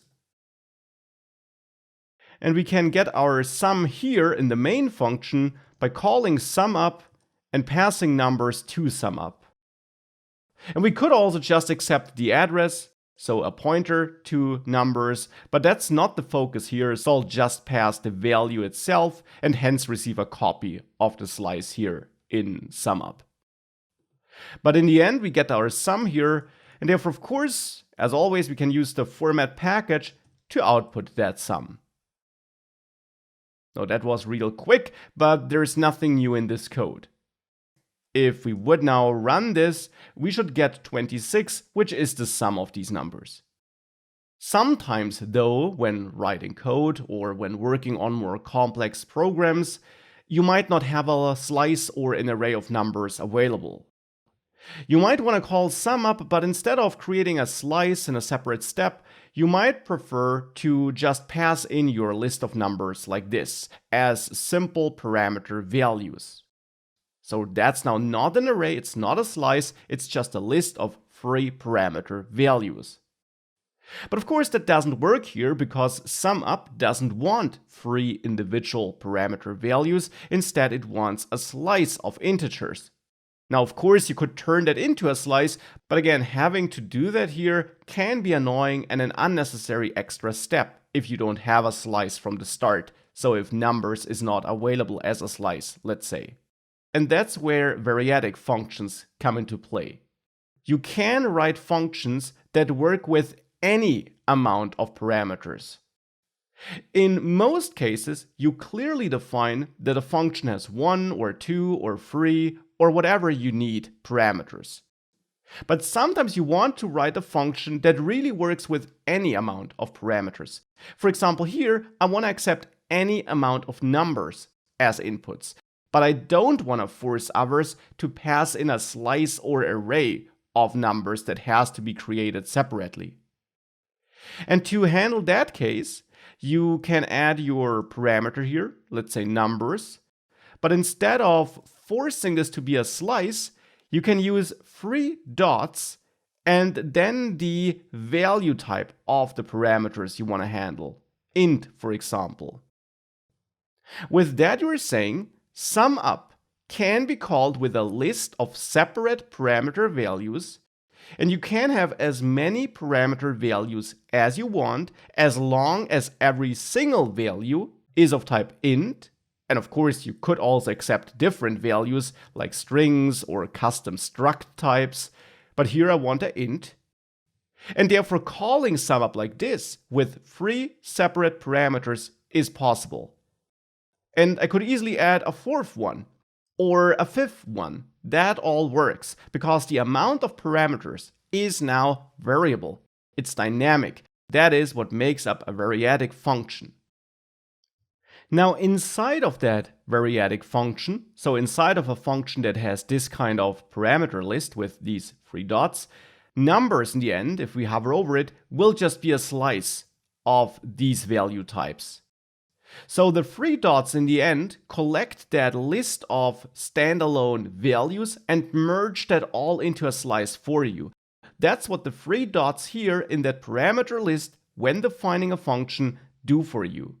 We still act on a slice of numbers, but now it's created behind the scenes based on a list of standalone values instead of forcing the caller of the function to create the slice ahead of time. That certainly wouldn't be the end of the world, but it's more convenient to do it like that. It's also worth pointing out that you can also mix this feature with other parameters which are defined standalone. For example, here, if we want a starting value, which should be an integer as well, we could accept it like this as well. And now the first value that we pass into SumUp would be interpreted as a starting value, which we then can use in any way we want in the SumUp function. And all the other values that don't have their own specific parameter defined would be collected together into this slice. So now these values here would go into this slice here, and this value here would go into the starting value. That's how this would now work. And you can write variadic functions like this as well in case you need a mixture of clearly defined parameters, which you might want to use in a different way, and then a collect all parameter as we have it here that then collects all the other parameters that don't have their own separate parameter as we have it here for the first value. So that's variadic functions. Now, what if you have a variadic function that you maybe did not write yourself, but a colleague wrote it, or it's part of a third-party package, and now you do have a slice of numbers. But you have a function that doesn't want that slice of numbers, but instead a list of standalone parameters. Now calling such a function would be pretty annoying if you have a slice, because you can't pass your slice as a value here, because we want a list, not a slice. Thankfully, there is also the opposite of this collect all parameter. in a place where a value is needed, so where you call a function that has this collect all parameter, you can pass in your slice with help of another special operator in Go. You can call sum up here and pass in that existing numbers slice like this. I also need to define a standalone value for the starting value though.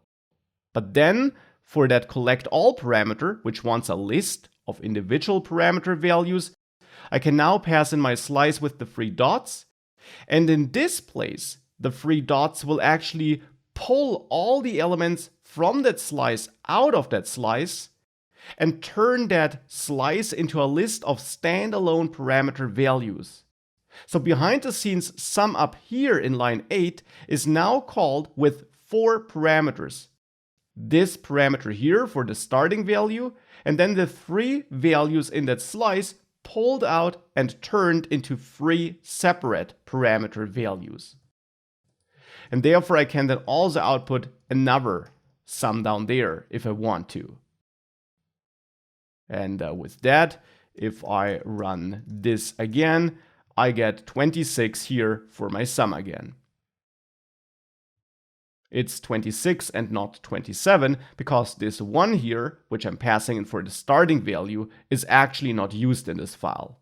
I'm not using the starting value anywhere here. I just added it as an example that you can have this mixture here. So the 3 dots can be useful to make your functions more dynamic and flexible. And you can either use them when you define a function in the parameter list that you define to add such a collect all parameter, or you use 3 dots in place where you do want to split a slice or array of existing values up into a standalone parameter list so that you can pass that data into a function that does have this collect all function parameter here in its function definition.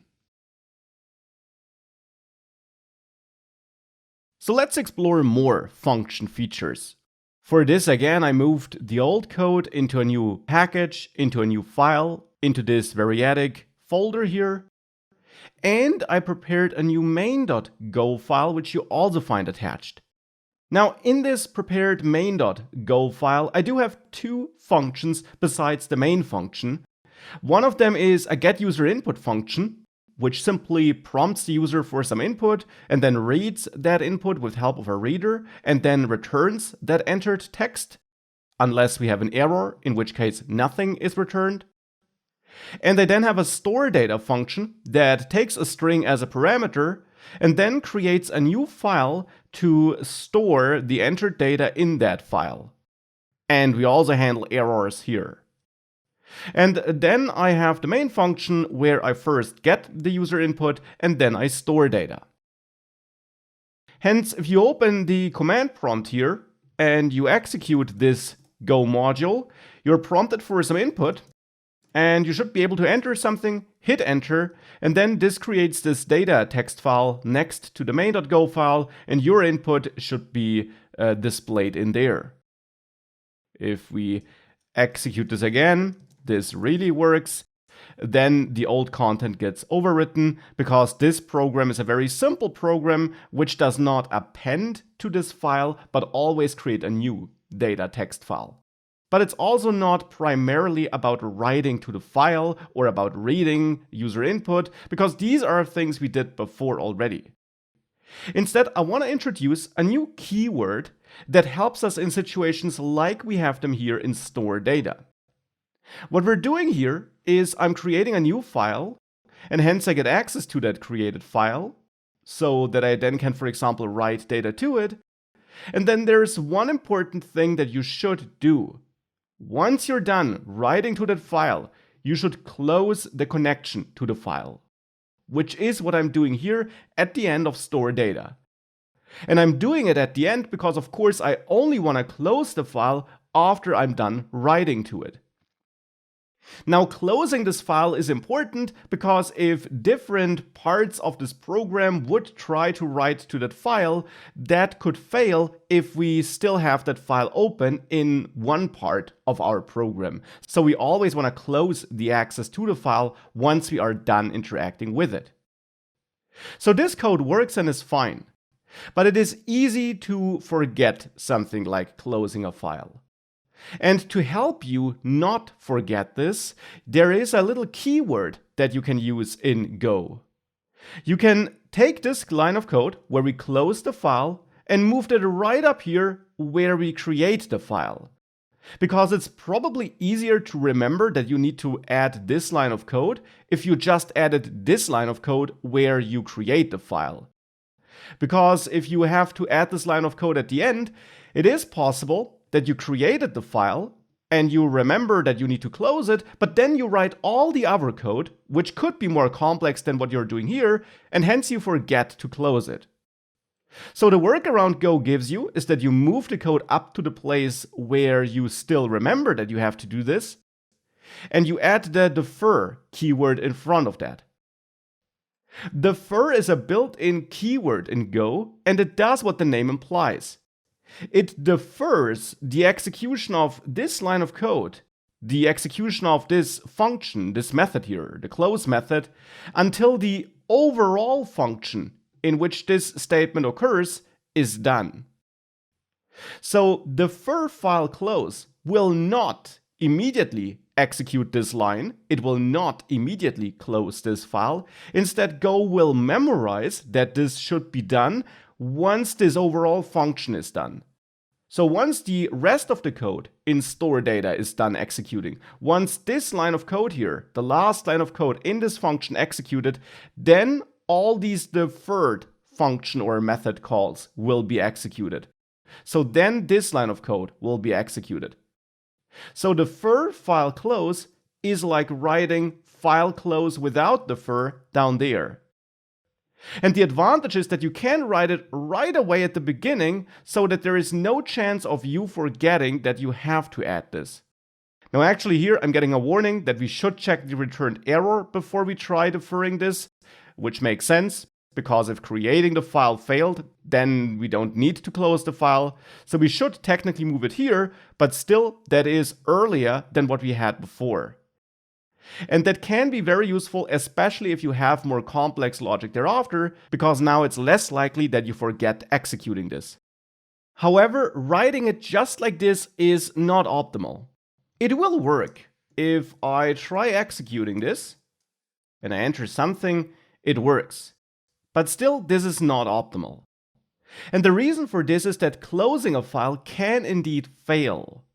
It can fail for various reasons, and close therefore actually returns an error, which is nil if nothing failed, but which has some error data if closing failed. Now with defer, we're not checking for this. You can't do something like this. You can't accept return values like the error you might be getting when using defer. So therefore here, since we are using defer, we can't handle this error like that. Now, to be fair, I did not handle the error before either. Before I introduced you to the defer keyword, when file close was at the end of this function, there also was no error handling there. I didn't use that possible return value in that case either. And if you don't plan on using the return value, if you don't plan on handling the error, then of course you can leave that line of code just like that with defer file close. But depending on the operation you are deferring, you might want to use the return values and you might want to handle errors. And that's not possible with defer like this, but there is a workaround. You can wrap this line of code into a custom anonymous function, which you define just in time here when you also use defer, and which you then, and that's important, execute immediately. You can execute anonymous functions yourselves as well, you just have to do it instantly right after defining it, since the function won't have a name and you therefore can't execute it at a later point of time, since you got no name to use for this execution. But you can use an anonymous function here to wrap this file close code with it and then defer your anonymous function execution, which does not return a value. And then you can handle the return value inside of that anonymous function. So that's what we can do here.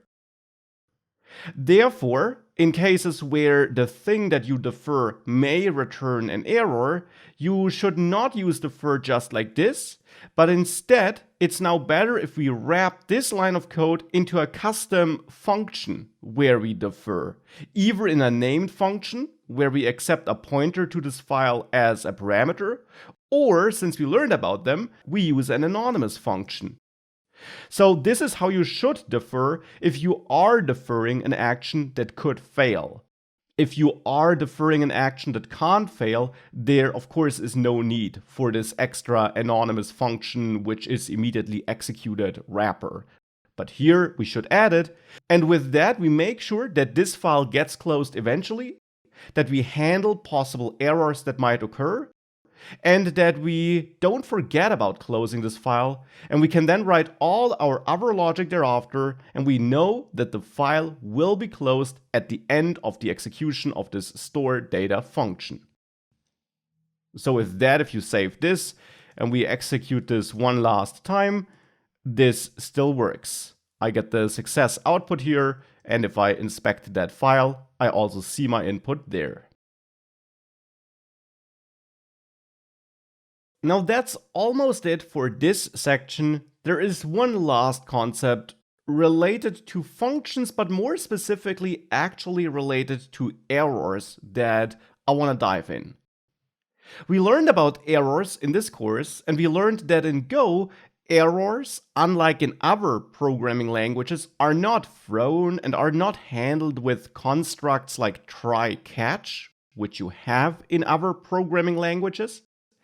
But that instead for errors, Go and your Go code and third-party packages and built-in packages leverage that feature of multiple return values as we see it here, where we often get an extra error return value, which is nil if everything worked, and which is not nil if we have an error. Now that's how we typically handle errors. Now, depending on what our program does, we sometimes might have an error that is just so serious that we can't really continue anyways.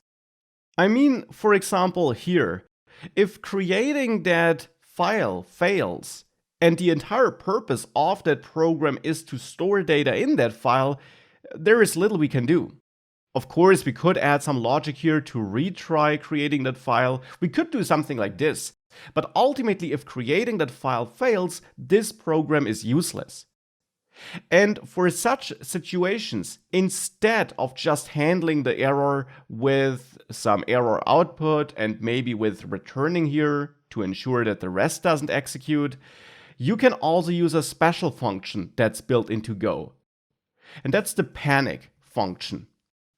The panic function allows you to generate an error that in the end will crash your program, you could say.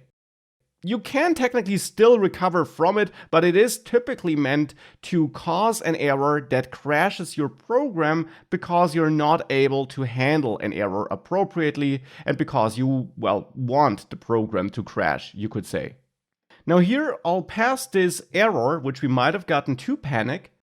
And you see that then return has these yellow squiggly lines because, as I just said, panic will end the execution anyways, so return has no meaning here. Code after panic won't execute. So we can get rid of return then. And now to simulate that this fails, I will actually now point at a data.txt file in a data subfolder which doesn't exist. And since that folder doesn't exist, this should fail. This file should not be created because it shouldn't create folders automatically. So we should get an error if this is created. Hence we should make it into this if check, and hence you should see panic in action. So let's execute this, enter some input, and now you see it crashed here with an error. With an error that tells me that it doesn't find that path in the end. because we don't have a data folder. It creates a file, but not a folder for us. That's not what the create method does. And because of panic, we now get this error output here, and the program crashed.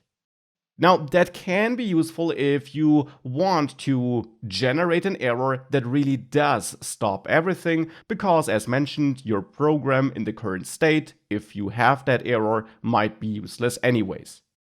So that's why I also wanted to introduce panic here.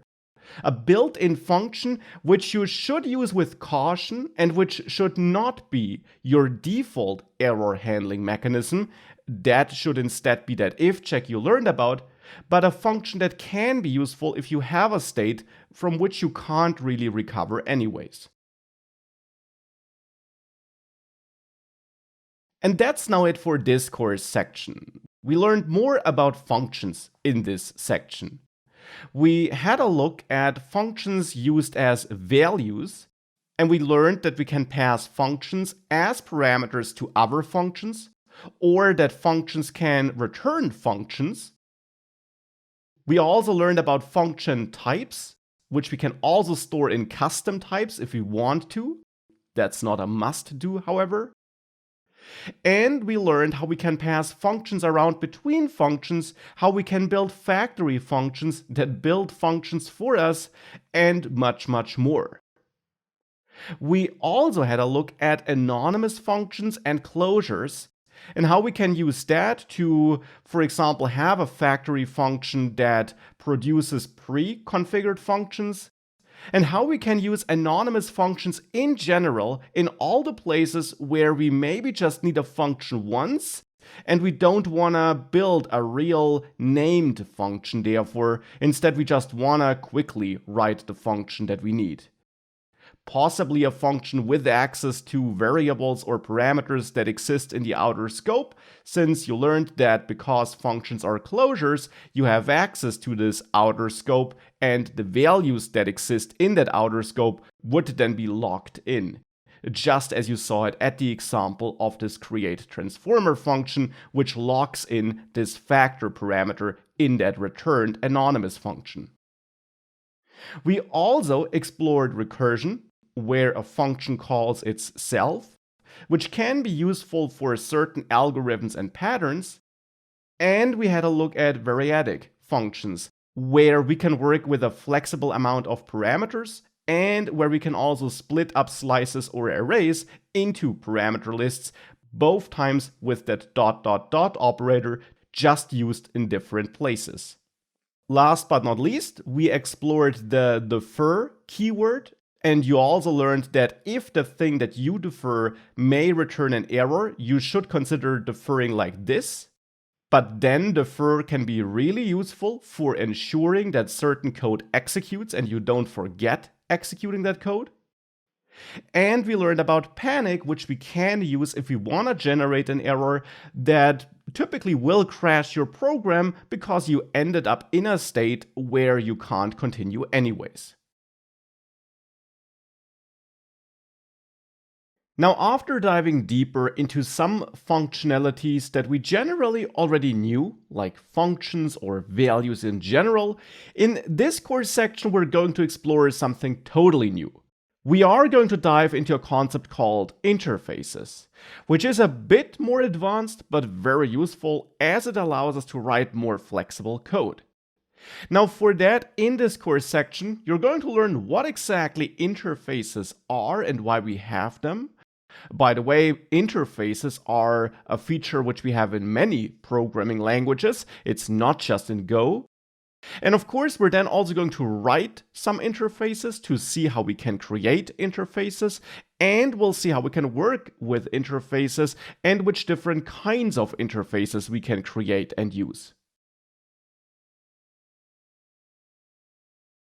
Now, to dive into interfaces, attached you find a starting project, a starting main.go file, which isn't too difficult, but which does a couple of things.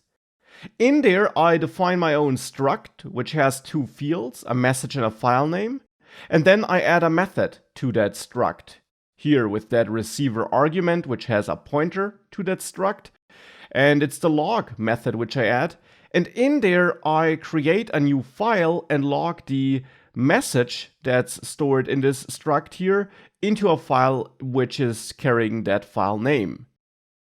The message, by the way, here is transformed from a string to a byte slice, which is some internal conversion, since this write file method here wants a byte slice. Write file on IOUtil is simply a built-in method that makes writing to a file a bit easier compared to how we did it before. Specifically, we don't have to open and close files on our own, which is why I'm using this here. And then we also need to add permissions, which this file that is created will have. And this notation here might look a bit weird if you never saw it before.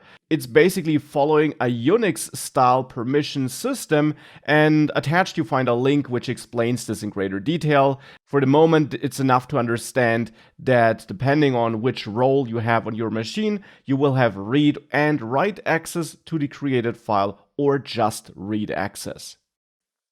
So that creates a file, and if that should fail, I'm outputting an error message.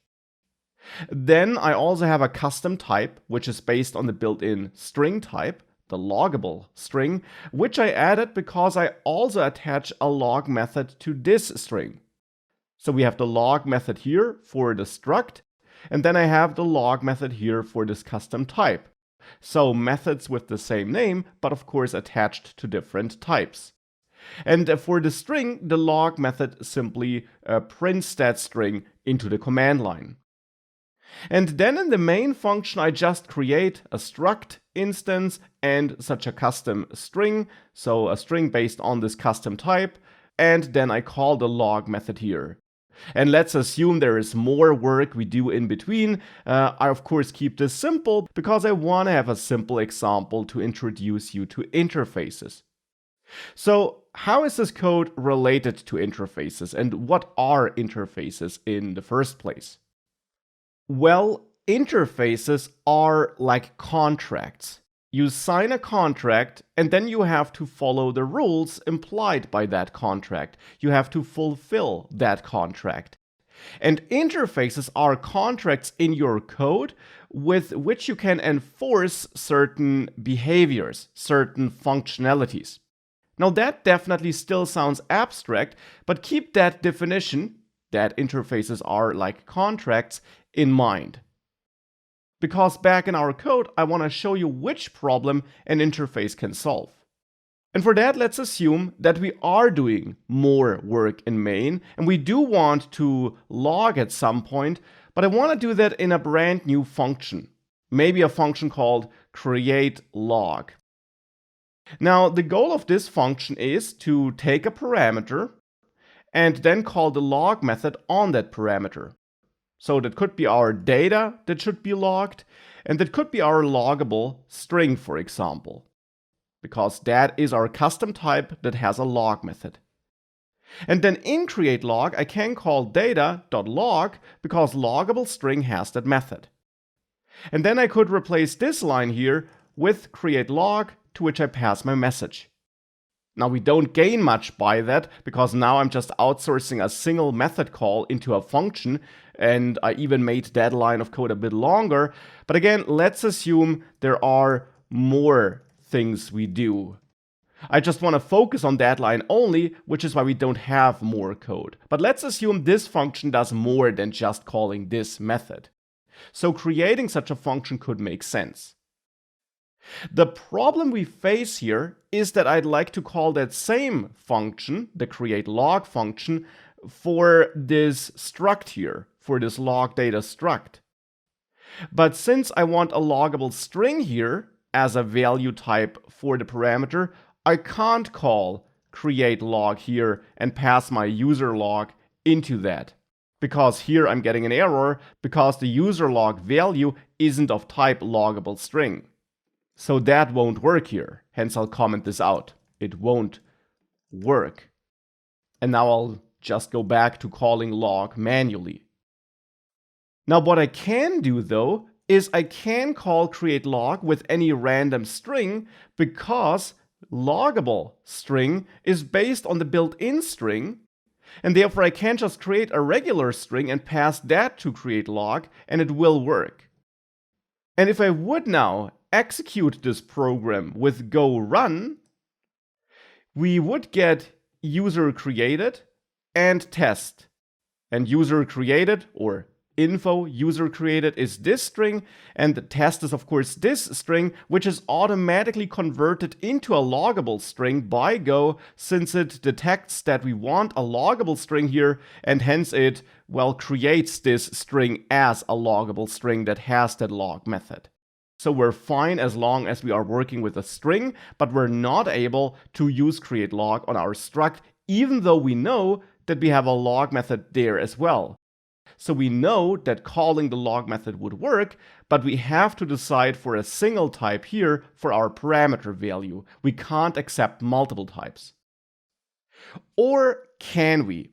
Because that's the problem interfaces solve for us. Now, as mentioned, interfaces are like contracts. They can enforce a certain behavior, a certain functionality.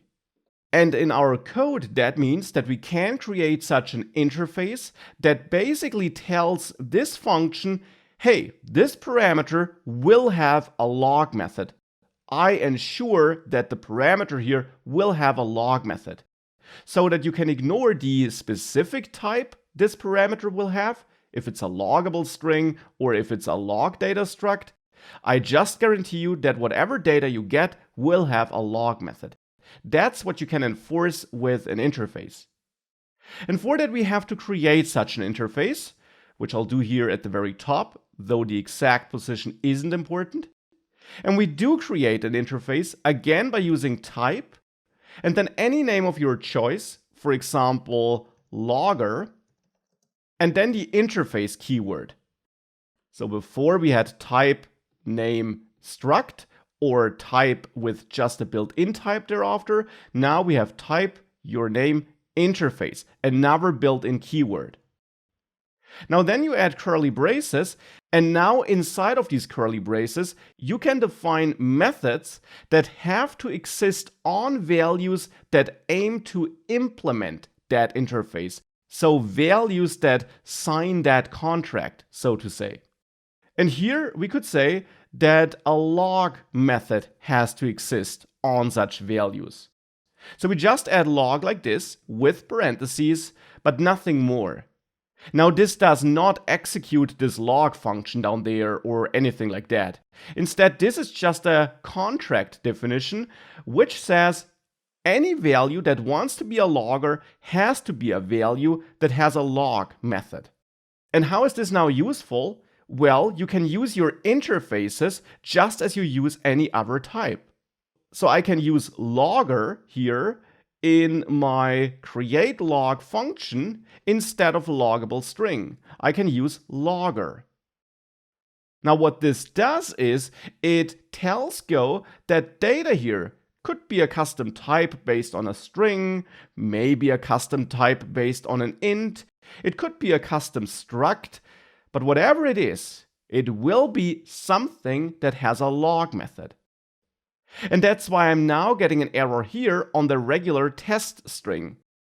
Now, since I'm not binding myself to the specific type loggable string here as a value type for this parameter, Go doesn't automatically convert this string to loggable string anymore, because it doesn't know that there is such a loggable string to which that string could be converted to have a log method again.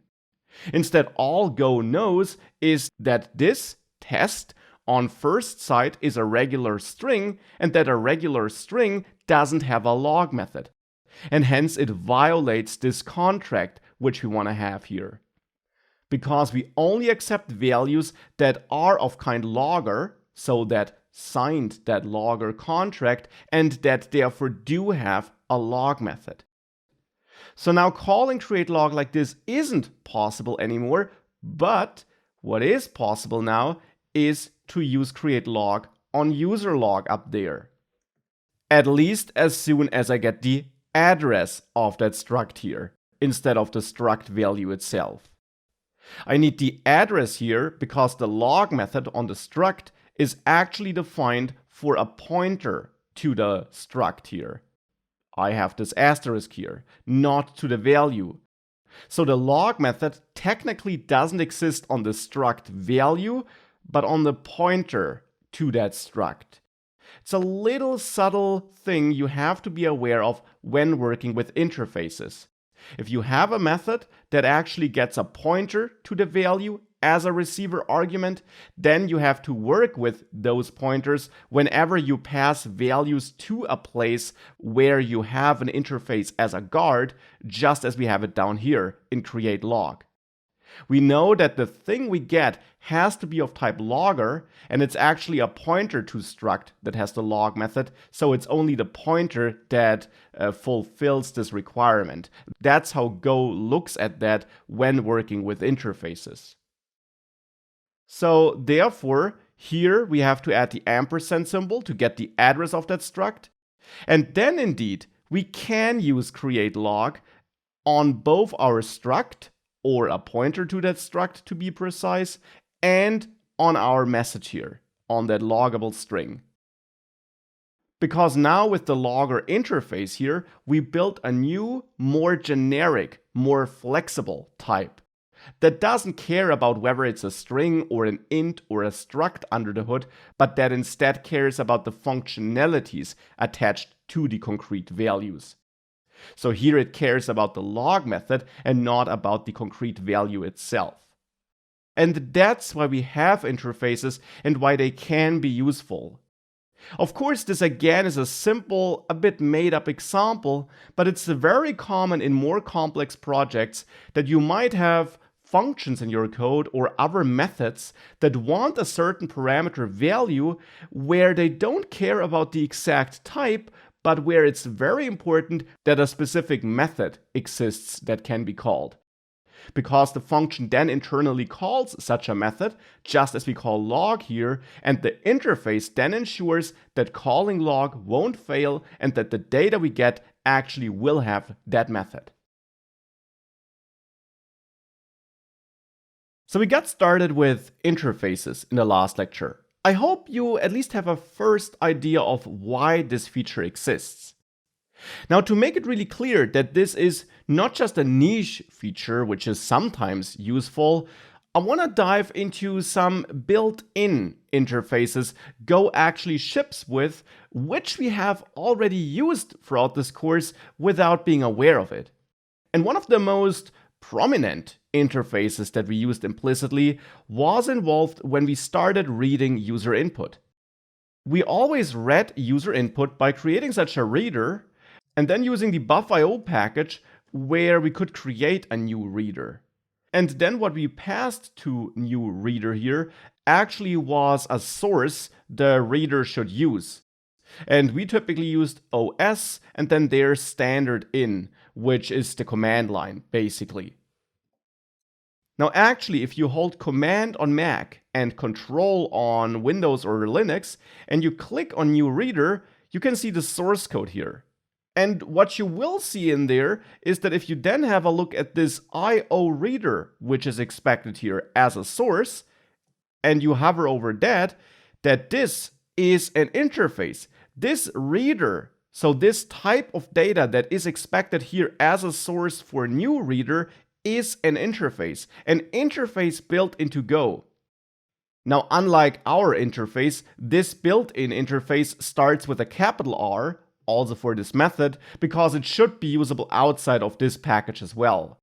We could, of course, convert our interface also to a exported interface by turning the starting character into an uppercase character. This logic still applies. You learned about it at the beginning of the course, and it still applies for all variables, functions, your own structs, and also your own interfaces. But that only defines whether the interface is available in your package only or in other packages as well. Other than that, this reader interface is an interface just as our logger interface was one. And it exists so that a new reader can be created on different sources.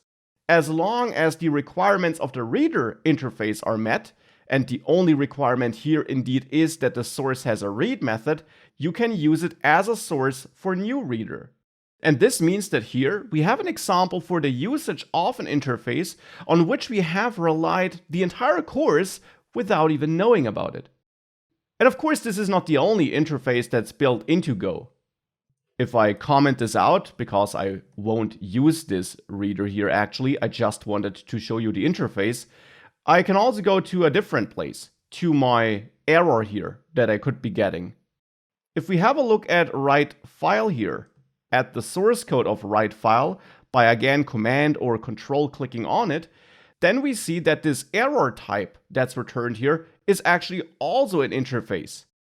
It's an interface that forces whichever value wants to act as an error to have an error method that then actually will return a string. So any value can be an error as long as it is a value type that does have an error method that returns a string. The string is basically the error message that should be shown. And because of that, in a place where I get such an error construct, I can indeed call the error method onError, and this will yield me a string.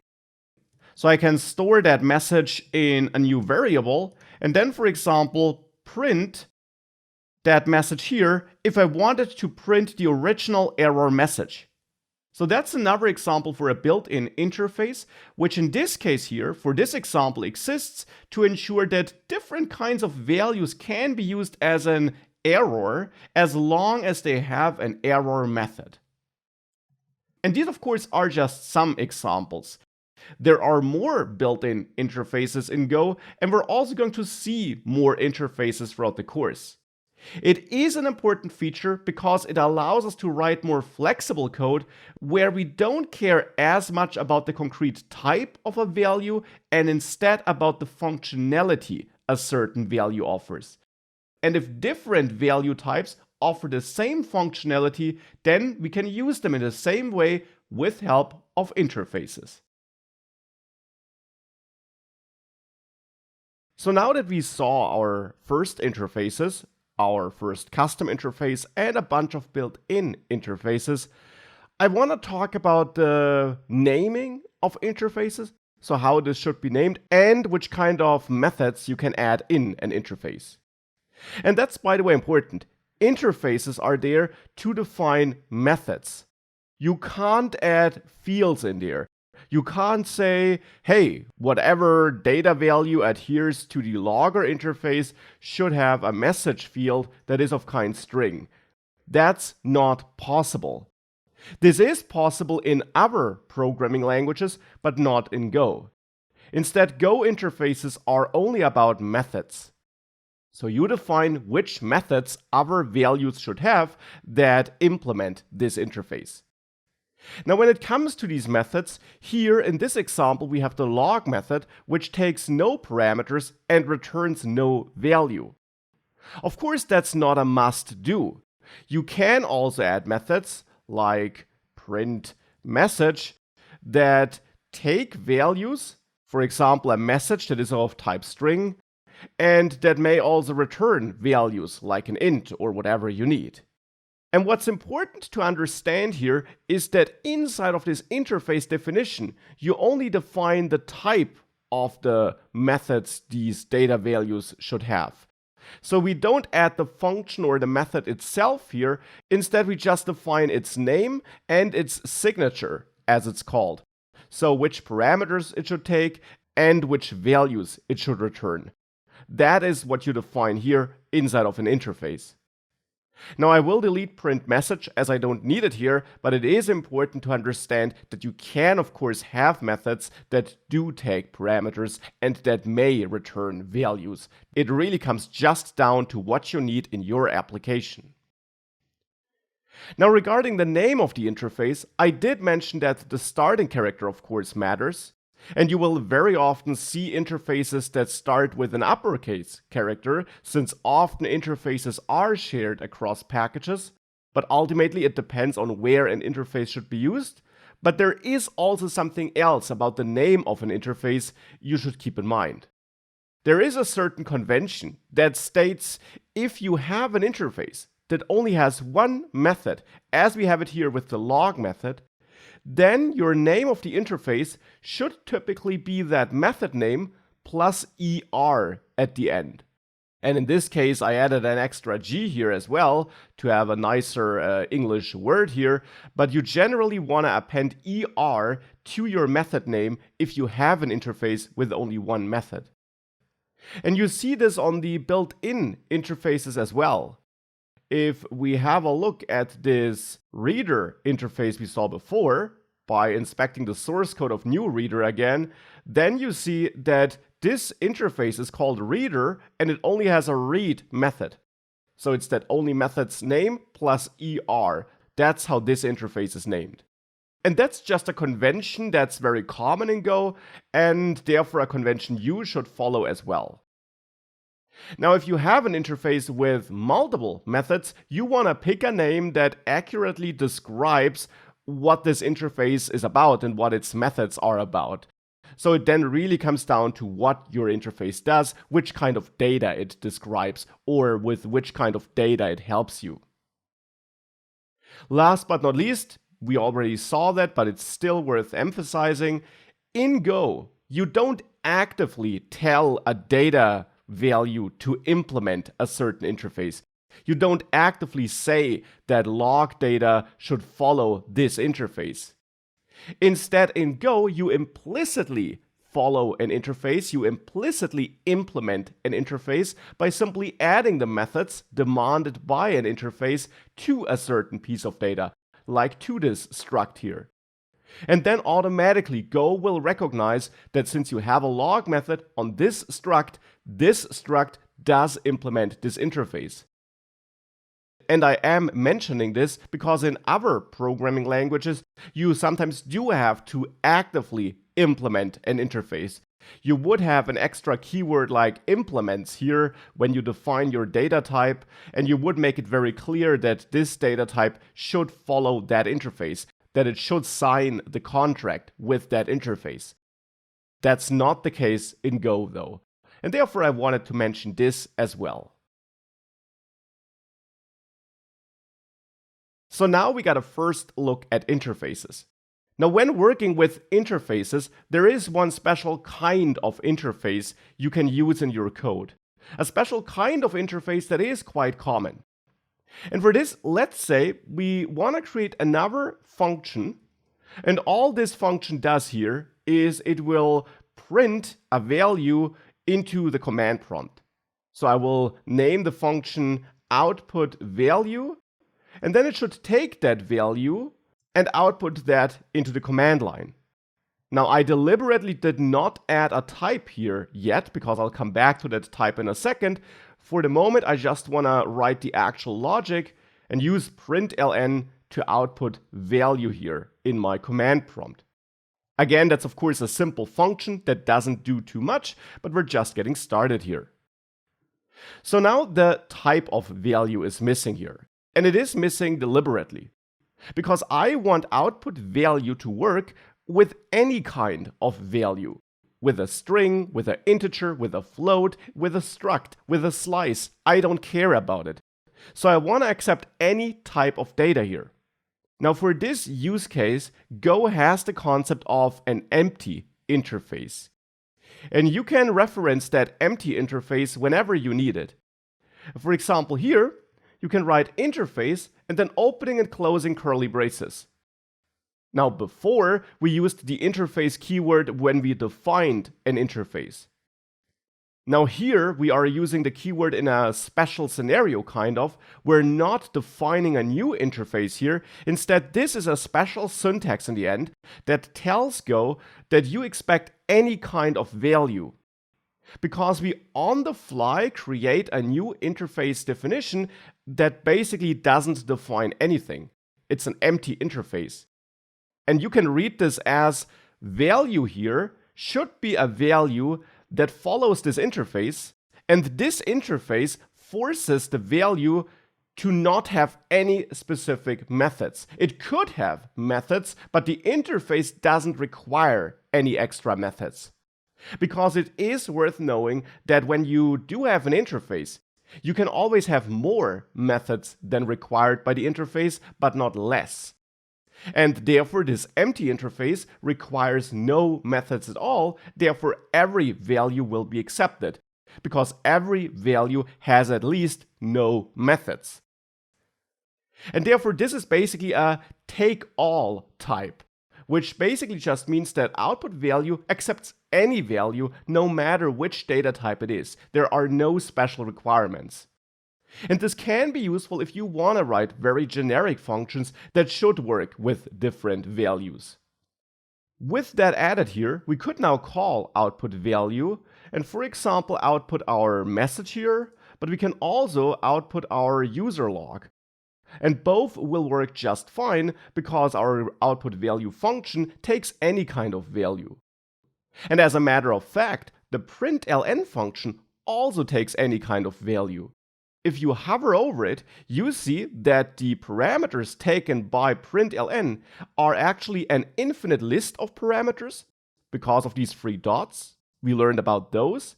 That means you can add multiple parameters to println and print as many values as you want. And then you see that the types of these parameters should be empty interfaces, so any kind of values will be accepted. It's a very flexible built-in method that allows you to output any kind of value, and therefore println works with any kind of value, and so does our own output value function here. And this empty interface therefore is a special value type that you can use in situations where you don't care about the exact value type, but where you instead want a function or method that is more flexible and that is able to handle different value types. Of course, the code inside of the function then also has to be code that does work with different value types. So this empty interface feature can be helpful. Now let's build up on that. And for that, I first of all want to dive into a feature called type assertions, which we'll need in the next step, but which I therefore want to introduce first. And type assertions allow you to write code where you can find out which type of data you're getting, with which type of data you're working. And that, of course, can be very useful in a context where you don't know in advance which kind of data you're getting. Now, how does this type assertion feature work? Well, let's say we want to find out if output value got executed for a value of type string. We can determine whether that's the case by using value dot, and then in parentheses, the type of data we want to look up, for example, string. That might look a bit strange, but that's a built-in feature in Go which you can use to find out if a value is of a certain type. Now this is like executing a method and it will yield two values to you. The first value is the value that was stored in that variable you're looking up. The second return value is a boolean that confirms whether that value is of that type or not. So often it's called OK, and it will be true if value is of type string, and it will be false if value is not of type string. So here I can then simply print val and OK, like this. Now if you run this, what you'll see is that I actually get false here twice. And the reason for that is that, of course, I never do get a string. I only output my value on message, which is a loggable string, not a regular string. And I run it on user log, which is a struct. Hence, I get false twice here. If I check for a loggable string here, so if I check for my custom type, and I then try running this again, now indeed here I get true, and then I also get my val here. So this log in front of true, that's this val being output. So I only get my value if that type assertion succeeds, if OK is true. Otherwise, as you saw before, I don't get the value printed here, because if OK is false, val will also be empty basically. It will not contain a value. So that's how you can run code to find out if a value is of a certain data type. Now that's the first step. This will help us, but that's not the final thing I want to do here. Now I want to build up on this type assertion feature and show you where we could use this feature combined with another feature and this empty interface feature in a more useful way. And for this, I'll add a new function, double. Now we had a double function before in this course, but this function will do something else. Here I actually want to accept a value which can generally be of any type of value. So I use the empty interface to accept numbers, strings, floats, slices, whatever it is. Now I don't want to handle all possible types of values, but I want to handle more than one type of value. And that is also a common use case for empty interfaces. That you don't necessarily write a function that can really work with all kinds of values, but that you do write a function that can work with multiple types of values.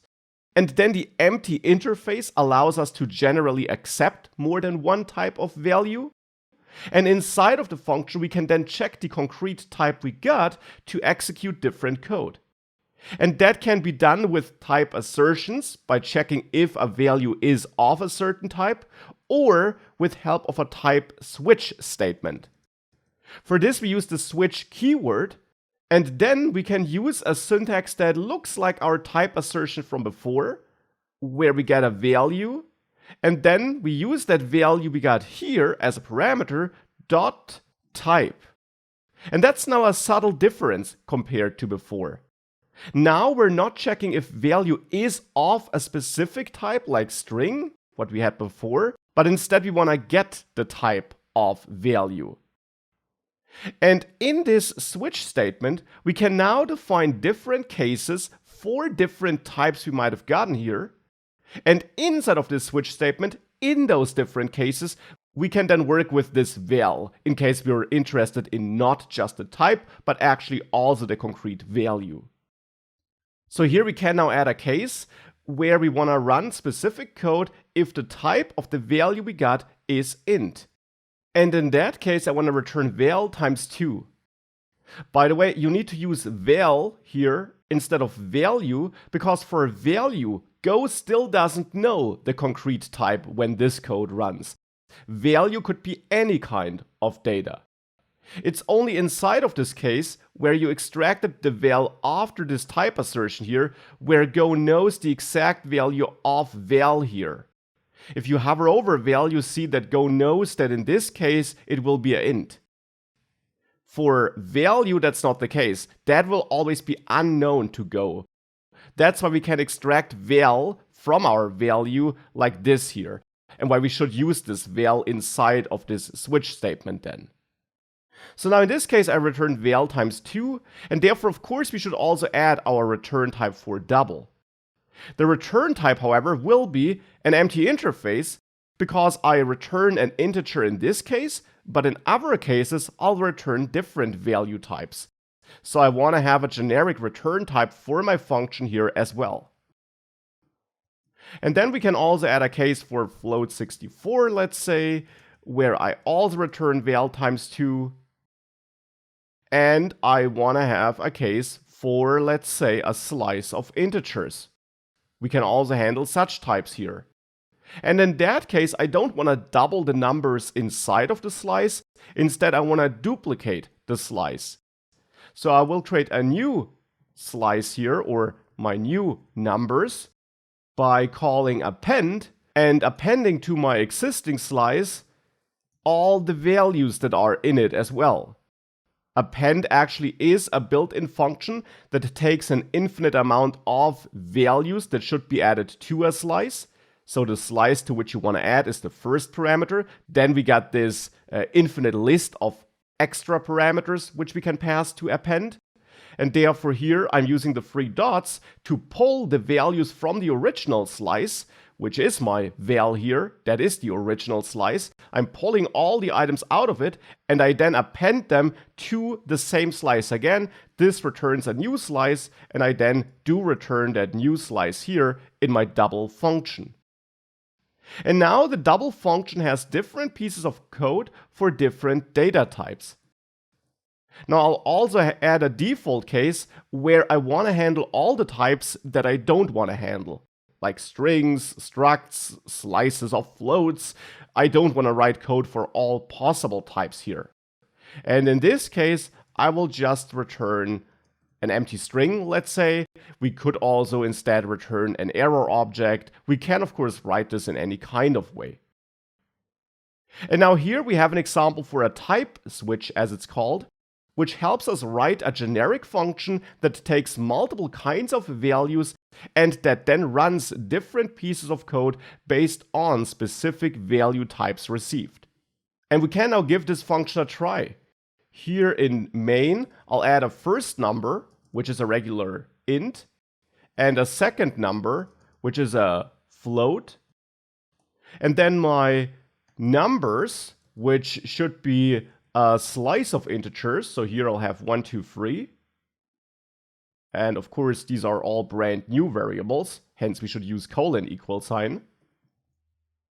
And then I wanna call my double function. So my doubled first number will then be the result of calling double on first number. My doubled second number will be the result of calling double on second number. And my doubled numbers, well, that's the result of calling double with numbers passed in. And we can also try a doubled string and call double on a string to see whether that works.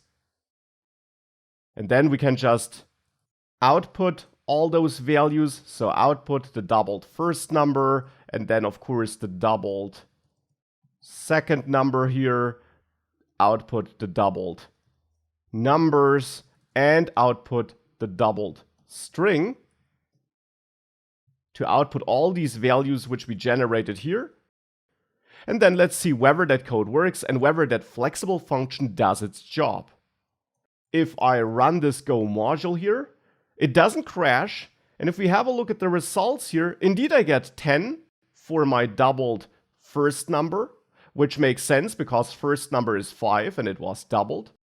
I get 20.2 for my doubled second number, which makes sense because that's 10.1 originally. And for my slice, indeed, it did not double the numbers in the slice, but it doubled the slice instead. I started with a slice with 1, 2, 3. Now I got a slice with 6 items instead, where I repeat 1, 2, 3. And of course, this is all dummy code, but it shows how this feature generally works and how you can use the empty interface to write dynamic functions that work with different types of values, and how you can then still write different code inside of the function for different types of values. Now that's it for this course section. We did learn about interfaces here, and interfaces are like a contract, as you learned. You can define certain methods a certain piece of value should have, and any kind of value that then has those methods automatically implements such an interface. And interfaces are useful because you can use them as custom value types. Like here in create_log, where we didn't care about the exact type of value we got, as long as it is a type of data that has this logger interface implemented, so that has a log method on the value. That's why interfaces are useful, and we saw that a lot of built-in functionalities in Go also leverage interfaces. Now we also got a special type of interface we learned about, and that would be the empty interface. That basically means that any kind of value is accepted in a certain function or method, and this can be useful for writing very flexible dynamic functions, especially if you combine this feature with a type switch, where you can then run different code based on different types of data you might be getting. And that's really already all that's to interfaces. It's a feature that helps you write more generic and dynamic code, and therefore it is an important feature in Go. Now, after diving into the fundamentals about interfaces in the previous course section, We're going to build up on what we learned there, and in this course section, we are going to dive into a feature called embedding, which is a feature that is related to interfaces, but also to structs again. Now, of course, for that, in this course section, you are going to learn what exactly embedding is in Golang and why we have this feature, and we're going to use it on both interfaces as well as structs then, so that you see how you can use it in your projects. Now let's start with that first point here. What is embedding? Well, embedding in Go simply means that you can build a new interface or struct by merging existing interfaces or structs into a new one. So multiple existing interfaces or structs are merged together into a new interface or a new struct, which then has the combined capabilities of those merged interfaces or structs. And for that, I again have a little starting project for you. I created a new Go module, and I have this main.go file, which you also find attached, which contains some dummy code. And in this file, I got two interfaces, a store interface, which requests a store method on the value that implements this interface, and a prompter interface, which wants a prompt for input method on whichever data type implements this interface. Then I got a custom struct, user input data, which has an input field, and I have a creation function for that struct where a new empty instance is created, so where input is set to its default null value, which is an empty string, and where I then return a pointer to that struct.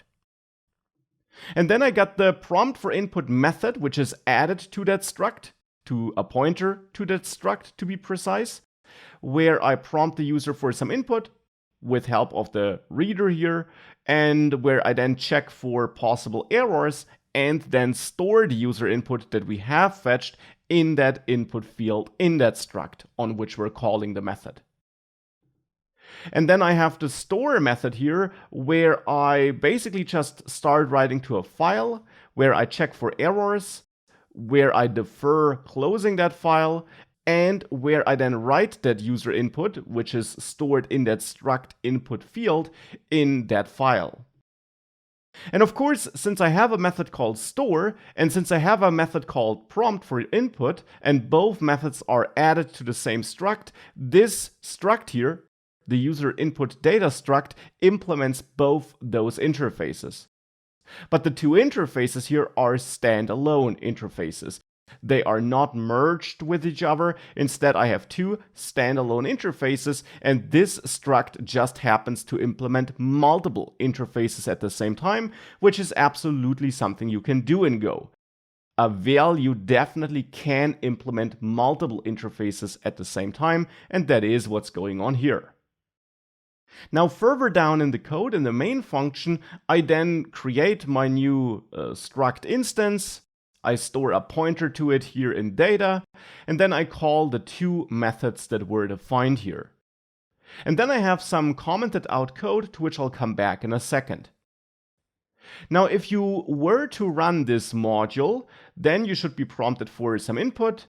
And if you enter something here, then that should be written in a user1.txt file. So that's working. Now, these are only things we already knew. There's nothing new in the code I'm providing to you here. But now let's talk about that code that is commented out. If I comment that in, we see that it's a handle user input function, which takes some kind of data container, which is of type prompter. So we want some value that implements the prompter interface. And I want that value because in here, that should be capital characters, I want to call prompt for input. And that of course is possible since I know that container will be of type prompter. The problem is I'd also like to call store because I'd like to outsource this code from the main function into this handle user input function. But I can't call store here because whilst we know that our user input struct does actually implement both interfaces because it has the methods of both interfaces, here, when we just request a value of type prompter, we are not guaranteed that this value will always implement both interfaces. So we'd like to tell Go that we want a value that actually does implement both prompter and storer. And that's where embedded interfaces come into play.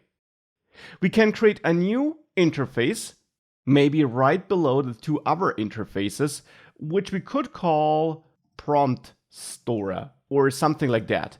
The name might look a bit weird, but indeed that is a common pattern which you'll see in Go a lot, that if you combine multiple interfaces into one interface, which is what I want to do here, you basically combine the names of those interfaces.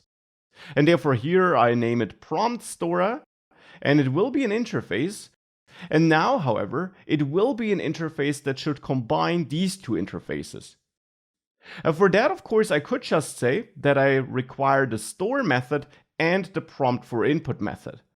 And if I do that, then I create my own interface, and this interface will be implemented by any values that do have a store and a prompt for input method.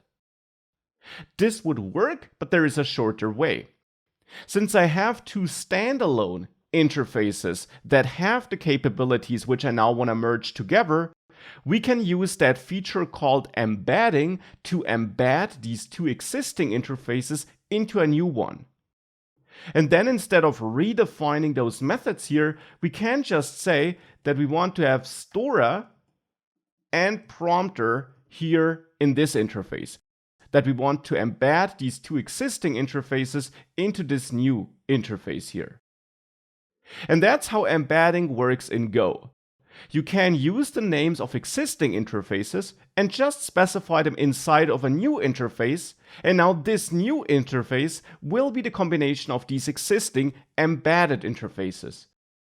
So now any value type that has a store method and a prompt for input method will implement the prompt storer interface.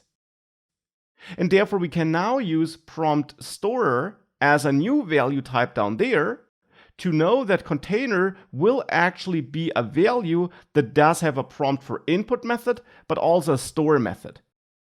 Here we then just need to pass the file name to store, since store is a method that wants the file name as a parameter. But as soon as we do that, it's working. And now we can comment out this code here and just use handle user input, and it will continue to work because we're now relying on this new interface which does use this embedding to merge two existing interfaces into it. And therefore, just to show this real quick, if I do run this here, it finishes without an error, and I have the user2 text file with my input. And that's embedding. That's all that's to it. Embedding in the context of interfaces simply means that you build a new interface, which is the combination of multiple existing interfaces. And just as a side note, you can embed more than two interfaces. You could add a third or a fourth interface here, whatever you need. You can embed and merge as many interfaces as you need to. Now in Go, we can not just embed and merge interfaces, we can also embed and merge structs.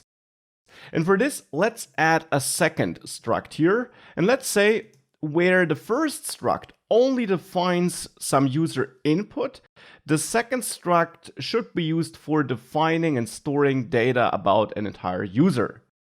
So I'll name it user here with a lowercase u, since I'll only use it in this package. But we could also use an uppercase U if we wanted to expose it to other packages as well, of course. And then this will be of type struct. Now here, for a user, I want to have a first name, which should be a string, and I want to have a last name, which should be a string, let's say. And I also want to have all the fields and methods associated to user input data. And that's now where we can use embedding in conjunction with structs. We could now again add our input field, and we could now recreate those methods, prompt for input and store, and define them for the user struct as well, but we can also just embed the user input data struct into that user struct. And to embed structs, you simply use the struct name like this, and then typically with an asterisk in front of that, so that you actually use a pointer to that struct. So that later, when you do create a user struct, you actually do have a pointer to that related user input data struct that's merged into this user struct here. Now, with that struct defined here, we can also add a creation function for it, a new user function, which should return a pointer to a new user. And here I expect to get my first and my last names as parameters, let's say. And then I return a pointer, so the address of a new user struct using the literal notation here, the struct literal notation for creating that user struct. And then here I'll set first name equal to first and last name equal to last, and user input data equal to the address of a new user input data struct here, like that. Again, using the literal notation for user input data. And of course, now we should make it clear that this new user function will return a pointer at user. So it will return the address of a new user struct instance. And this instance, I'll split it across multiple lines to make it a bit easier to read, like this.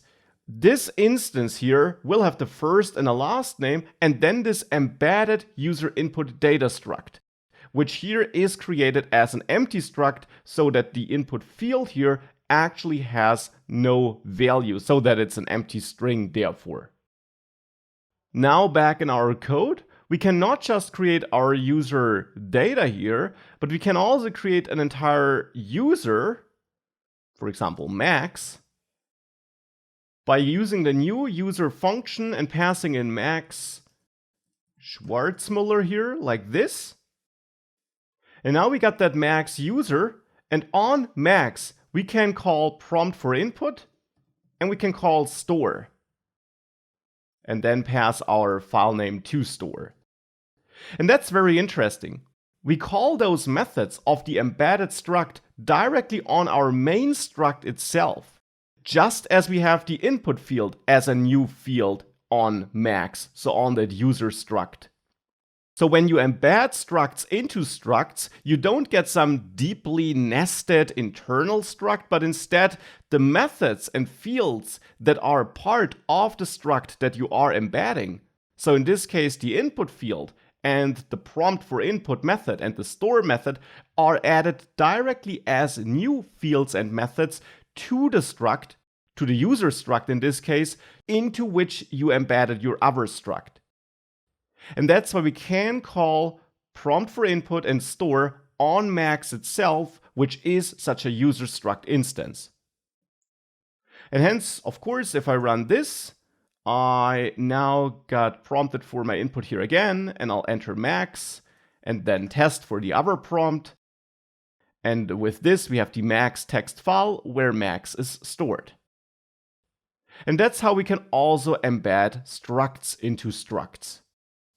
Now, by the way, if you should ever have a name clash, if I would have an input field defined here as well in my user struct, and the embedded struct then also brings its own input field, then the higher level field wins.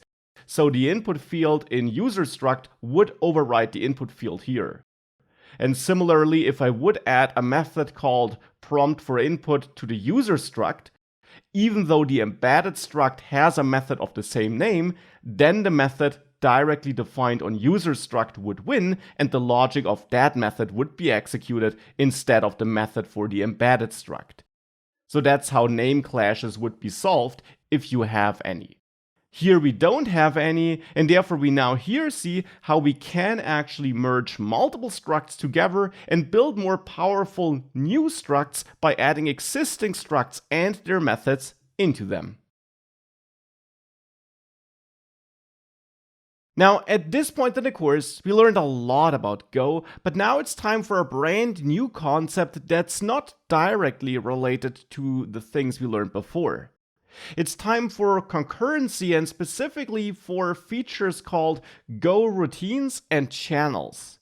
And as you will learn in this course section, concurrency and Goroutines and channels are concepts and features that help us run code in parallel.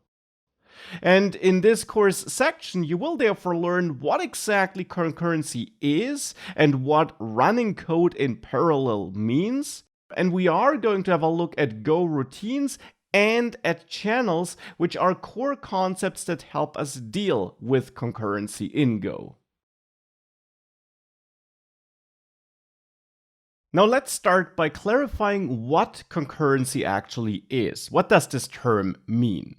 Well, without concurrency, so as we did things up to this point in the course, we execute tasks sequentially.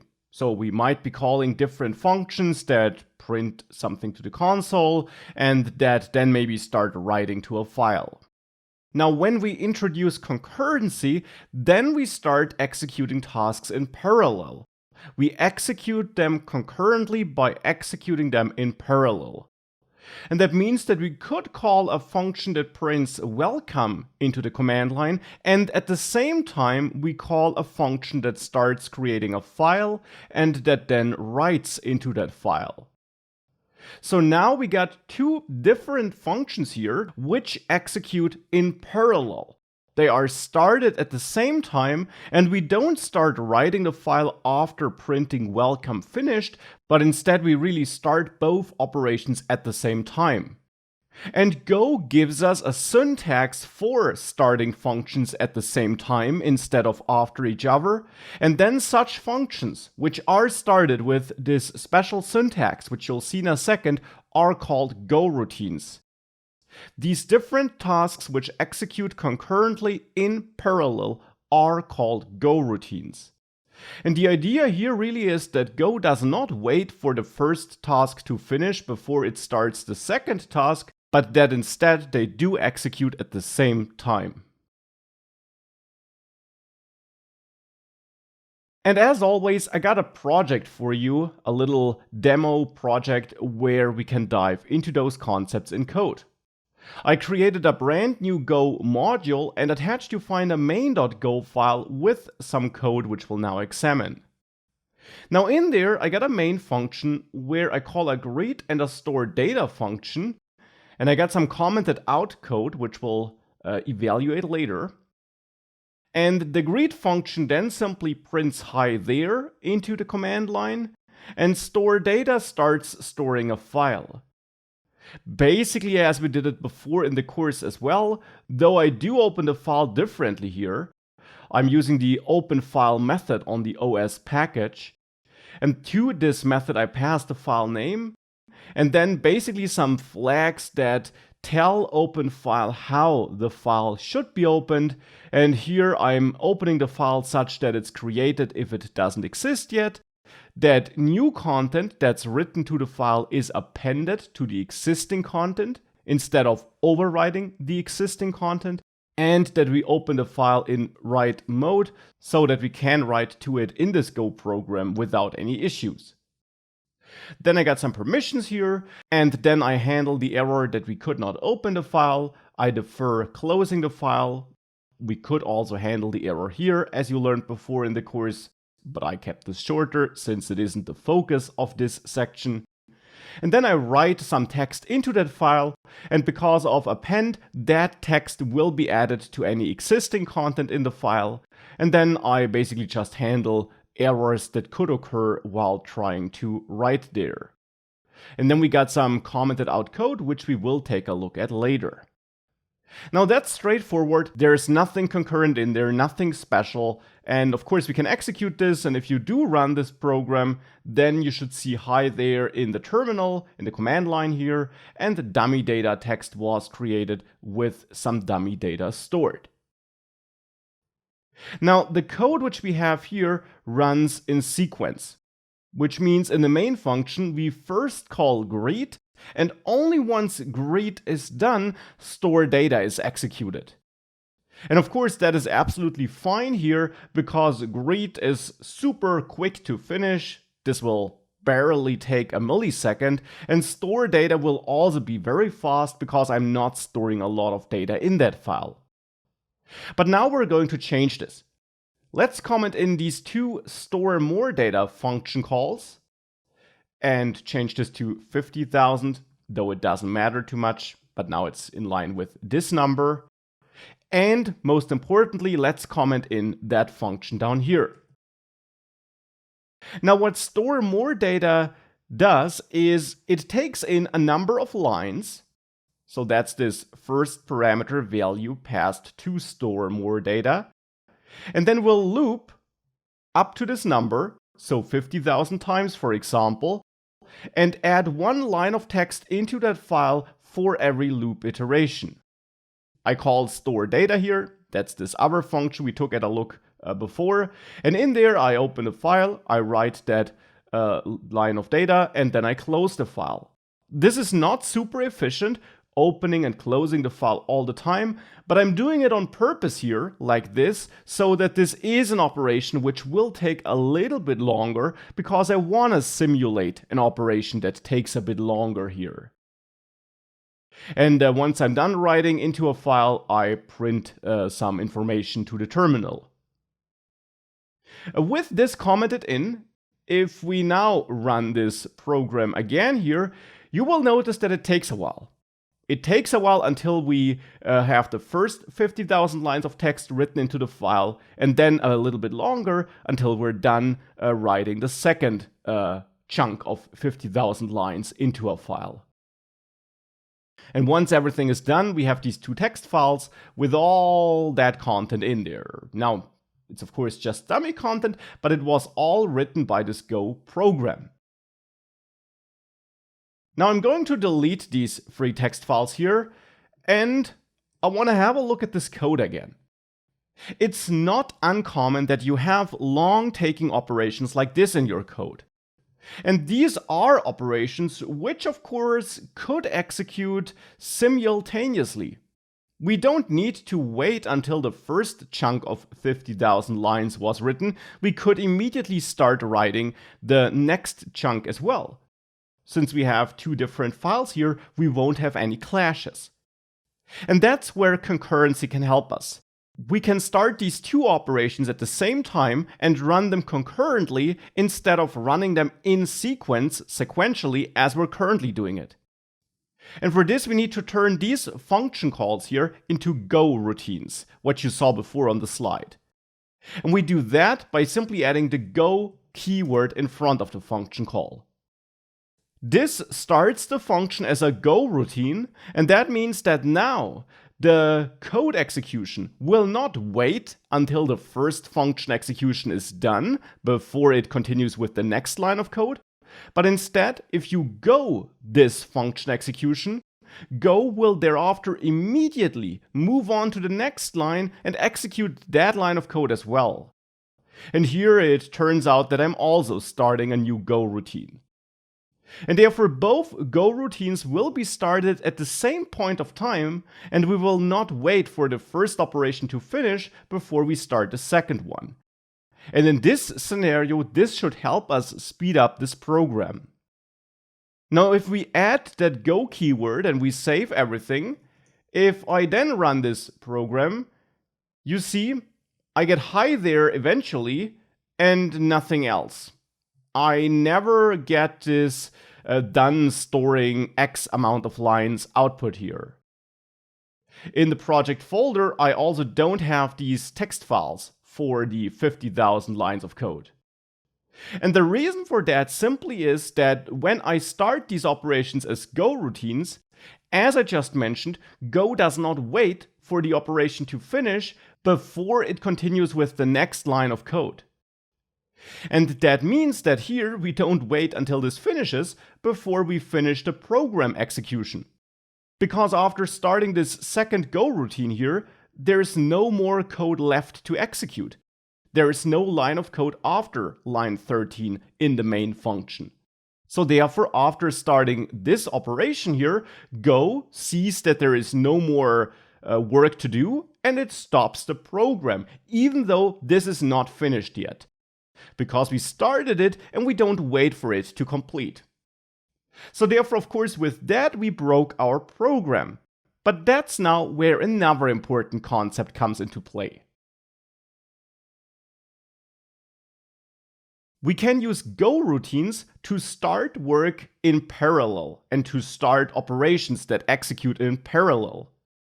But that can lead to situations like we have them here, where our overall program finishes too early. And to handle that, and also for a couple of other scenarios you will see later, we have another concept called channels. Channels is a feature built into Go that helps us with communication and data management when working with concurrent code and therefore when working with Goroutines. Now, how do channels work though? Well, it all starts with making a new channel, with creating a channel. And for this, I'll add a new variable called channel. Name is up to you. And in there, I'll store the result of calling make. This built-in function I mentioned earlier in the course already. We could use make to create new slices, for example, or to create new maps. We can also use make to create channels. And to create a channel, we call make like this. With the chan keyword, we tell make, and therefore Go, to create a channel. And then it's important to understand that channels are able to store values. We'll see this mechanism of storing and exchanging values in greater detail a little bit later. For the moment, we can just store an integer value, a number, in this channel. Now we have created this channel, and now we can pass this channel into our Goroutines. And that's important. We want to pass this channel into our Goroutines, so therefore here I'll pass my channel as a third parameter into the store more data function call, which we execute as a Goroutine. Now, of course, store more data at the moment doesn't want a channel, but we can change this. We can go down there and accept a third parameter, which should be a channel, and I'll name it C here. So that's my parameter name. And the type will be chan int. And we need both here. We need chan to make it clear to Go that this parameter will get a channel as a value. And then we need the type of data that should eventually be stored in this channel. So just as we created the channel with chan int here, we need to pass chan int as a type description for our parameter, which we're getting here. Well, and now we can use this channel inside of this function, which will be invoked as a Goroutine to signal once we're done. And we do that by using our channel and then a special new operator, which we haven't seen before. And that's the lower than dash operator, and then any number of your choice, for example, 1. With that, we're sending the value 1 into our channel. So this arrow operator is a built-in operator in Go, which points at a channel in this case, and then notes the value that should be sent into this channel. And the direction of this arrow shows us the direction of data flow. So in this case, we're sending a number into our channel because the arrow points at the channel. This is how we use this channel feature in Go.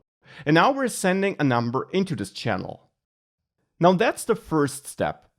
Now we need to go back to the main function where we created this channel.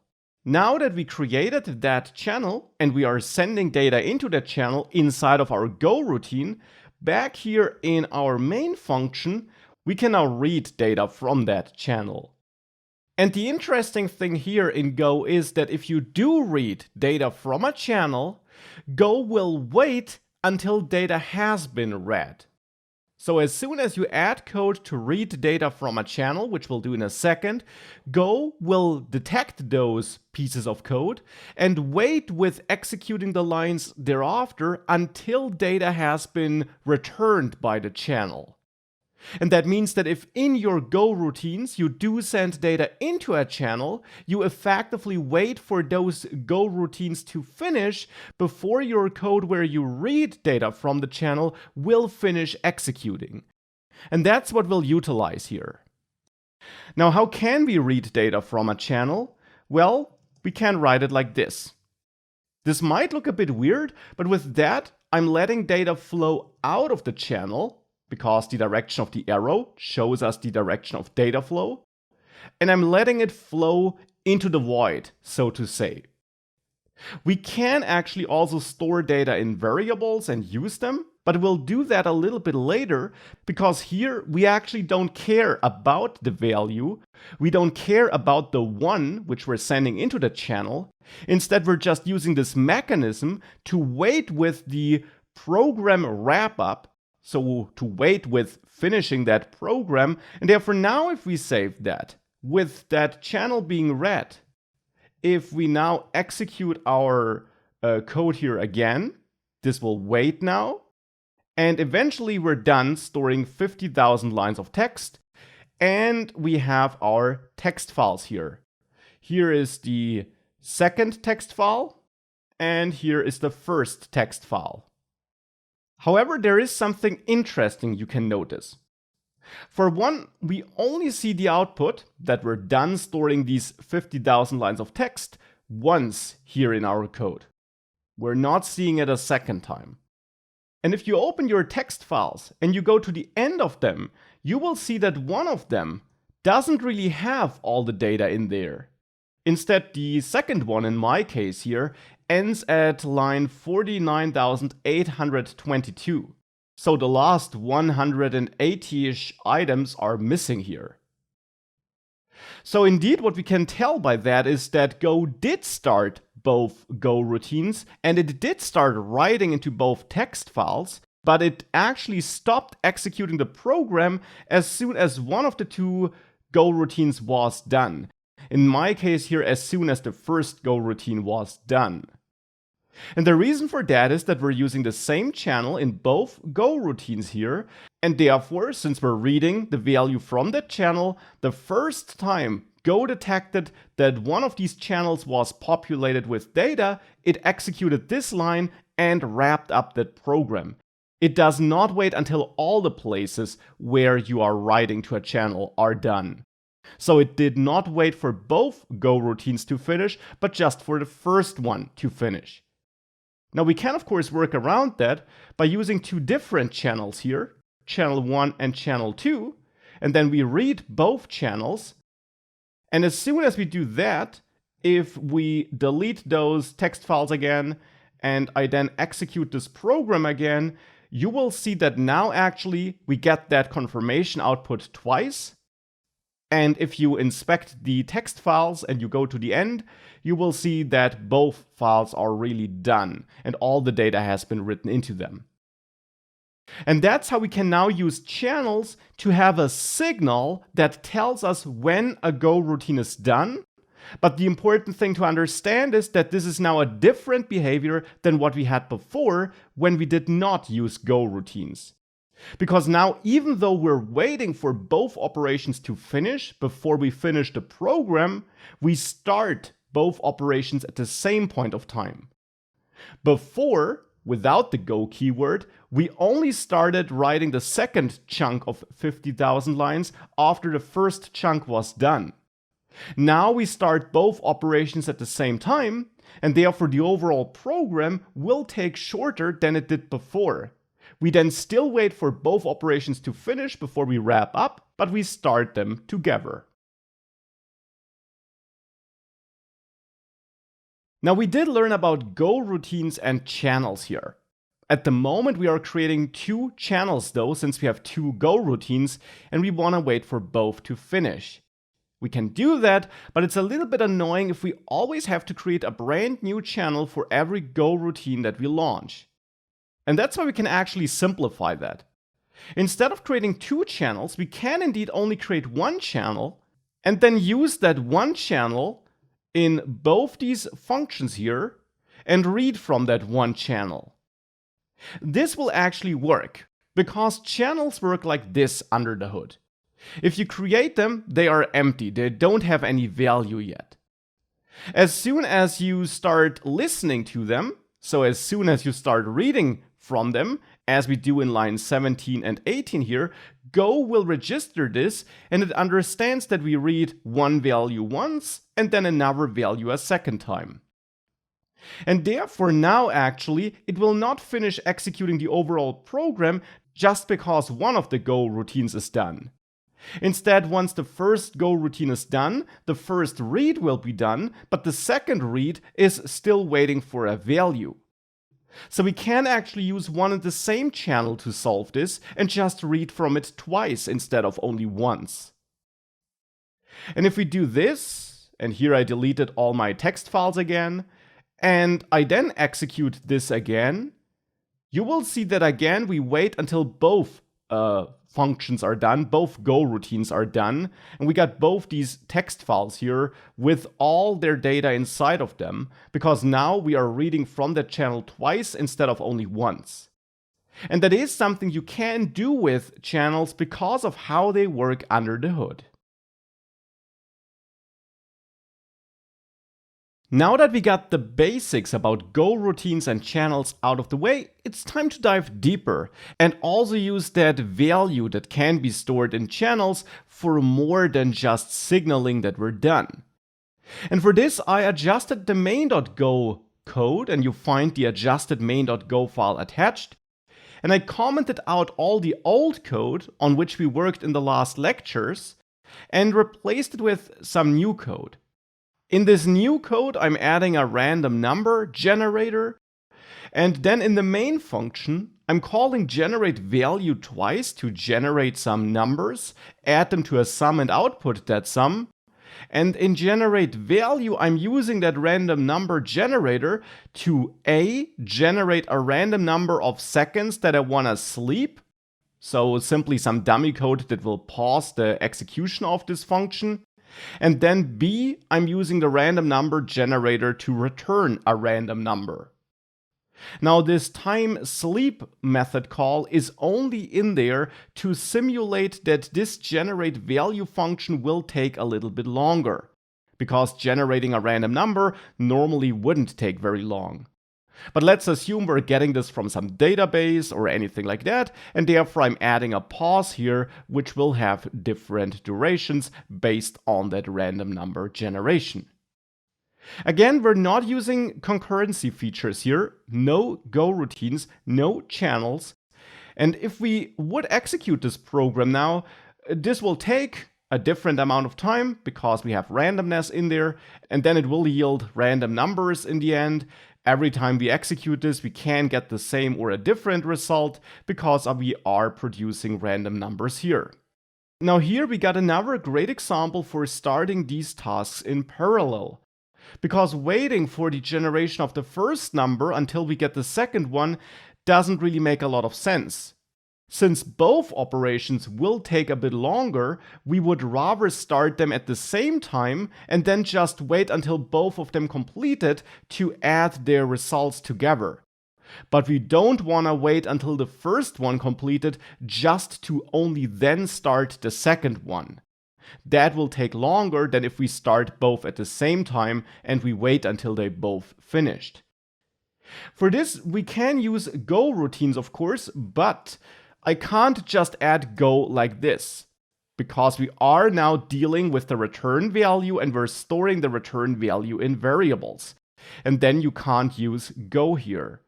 You can really only turn a function into a Go routine if you don't store its result anywhere. So we could do it like this, but of course now we don't have access to the numbers that are generated here. So what's the solution here? Well, the solution would be to again use channels. Because with channels we can wait until these operations are done. That's what we did before in this commented out code. But B, we can of course also use the values that are sent into a channel. Before, in this dummy code here, we only used a channel to know once an operation is done. I sent a 1 into the channel, but we didn't really use that number. We could have used any number. Now I do care about the result. Now I do care about the value in the channel. And hence here, again, I want to create a new channel here. And I'll just name it C here with make chan. And again, I want to store integers in that channel. Now, it's just some coincidence that I'm again using an integer here. You can store any kind of value in a channel. You can store strings in there, structs, slices, floats, whatever you need. You can store pointers to something in a channel. It's really up to you. But here I only need an integer. So now we got this channel, and just as before, we can now pass this channel into our Goroutines as a parameter value. And in the Goroutines, we can now populate this channel. So in generate value, instead of returning the random number, which we would do if that would be a regular function, we instead send it into a channel. So I accept my channel here as a parameter, and we have to define its type, which is chan int. And then we use it here with that arrow operator. And always important, you express the flow of data here. So this random number should be stored in the channel, hence this arrow points at the channel. With that, we're populating the channel with data. Now we can read from that channel. And I want to read from it here. So what we can now do here is we can store the result of our channel in X, like this, and in Y, like this. I'm using the same channel again, but as we saw before, you can use the same channel and use it in different Goroutines. And I'm doing the same here. The channel will have different values, the two values generated by the two Goroutines. And then here, the arrow shows us the data flow. I'm getting the data stored in the channel and I let it flow into this variable. That's how to read this. Now, as you learned, Go will wait with executing these lines until the channel was populated with data. So it will only execute the first line here, line 18, as soon as one of the two Goroutines finished and gave us a value. And then it will continue with line 19 and only finish executing this once it got another value from that channel. So once the other Goroutine finished. And by the way, we don't know which of the two Goroutines will finish first, but it also doesn't matter to us because here we then just add those two numbers together. Now with that, we can save this and change this function definition now to no longer return an integer. Generate value doesn't return an integer anymore because now instead of returning an integer, I'm passing it into my channel instead. Of course, we could also do both. We could also still return that value if we wanted to. That would also be fine. We could store our random number in a result variable and then let that flow into our channel and return it so that we can also still execute generate value as a regular function instead of a Goroutine if we wanted to. That would be fine as well. Here I am not executing it as a regular function though. Instead I am using generate value as a Goroutine in two cases, and I'm using channels to get the values out of these two Goroutines. And now with those changes made, we can execute this again, and it will now always be a little bit faster because we start both tasks at the same time and we then just wait until both tasks finished to then sum up these two values that are returned. And the time it takes will simply differ on which random numbers are produced for the sleep time. But that's how we can now use channels for more than just signals. We can now not just use channels to find out when a Go routine is done, but instead we can now also work with the values that might be produced inside of a Go routine, as we're doing it here. Now, in the example shown before, we started using channels for transmitting data from inside a Go routine to the place where the Go routine was started. Now here I'm calling generate value twice, and hence I got two different variables which I populate with my channel results. Now if I start more and more Go routines, if I call generate value 2 more times, I have to add more and more variables here, and this can get annoying. It would be more convenient if we could just loop through all the values that will be in the channel eventually, and continue with the next iteration in the loop once the next value is ready until we have no more values. And that's just what we can do in Go. We can change this code a little bit here and set our sum to 0 initially, let's say, and then create a special loop with the for keyword. It looks a little bit like the for loop we learned about before in the course when we looped through a slice or through an array. We can use the range keyword here to store some number here, like this. Now with range we point at our channel C, and then the code inside this loop will execute for every value in that channel. So we can use that range keyword on a channel to go through all the values that will eventually be in that channel. Just as we used the range keyword before to go through all the values of a slice or an array. Now we're using it on a channel. And then in there, we can simply start adding those numbers to our sum, and eventually we'll have that sum. But there is a problem with that. This is a syntax Go supports. But if we save everything, and we then try to execute this, you will notice pretty quickly that at some point it will just crash. And it crashes with an error because basically Go doesn't know at which point of time it won't receive any other new values anymore. Of course, you could say, well, we're calling generate value 4 times, so it will receive 4 values and it should finish after reading those 4 values. But Go doesn't understand your code like this. It doesn't deeply analyze your code to understand how generate value works internally and how often this channel may be populated there.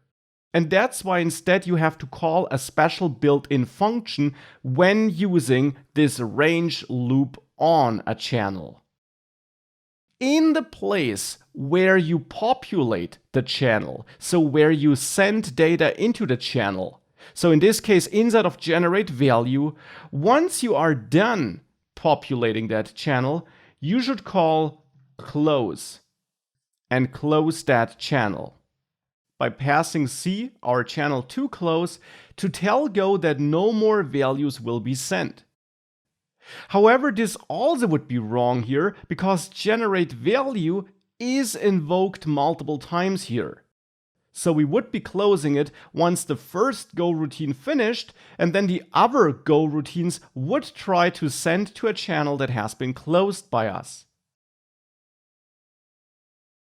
Therefore, what we want to do here is we want to basically manually check for the number of values we received here, and then close our channel once we received 4 values, since we here know that we got 4 generate value Go routines that we started. So here I'll add a little iterations or I helper variable, which is 0, and I'll increment that every time we execute this loop body here. And if I is equal to 4, then I know we have our 4 results, and then I will close this channel. That is one way of closing a channel manually here if you want to use this range loop and you are invoking multiple Go routines that are writing to the same channel like this here. If you had only one Go routine, which internally might write to a channel multiple times, you would want to close the channel from inside that Go routine. Here I'm manually doing it outside of that Go routine since I'm starting 4 different Go routines and I know that I have exactly 4 Go routines which I invoked. So with this close being called here after going through 4 iterations, if we execute this again, now you will see that this will finish successfully at some point and give us our sum in the end, because now we do indeed close the channel after we have all our values. Now, with the example code we wrote up to this point, we always worked with so-called unbuffered channels, which basically means that you can send as many values as you want into a channel and of course then read all those values from the channel. In this case here, we are invoking 4 Go routines and therefore 4 values are written into that channel from the same operation at the same time, roughly, because there is some randomness involved. Now that's fine, but you sometimes have operations where you want to throttle the execution a little bit. Let's say instead of generating random values, you are writing into a file. And you then have multiple operations that want to write into files, but you probably don't want to write into 100 files on your hard drive at the same time, since this could slow down your computer. So whilst you might have 100 tasks that should, in theory, execute at the same time, you might instead want to execute them in chunks, so that you start writing to the first 5 files, then to the next 5 files, and so on. And that is a use case where buffered channels could help you. For this, I'll add a second channel here, and I'll name it limiter. And I create it in the same way as I did before, storing an integer in there or a string, it doesn't matter. But this time I'm going to provide a second value to the make function, a second parameter value. And this second value will be the buffer size. The default is 0, which means unbuffered, but you can also set it to a different value, like let's say 3.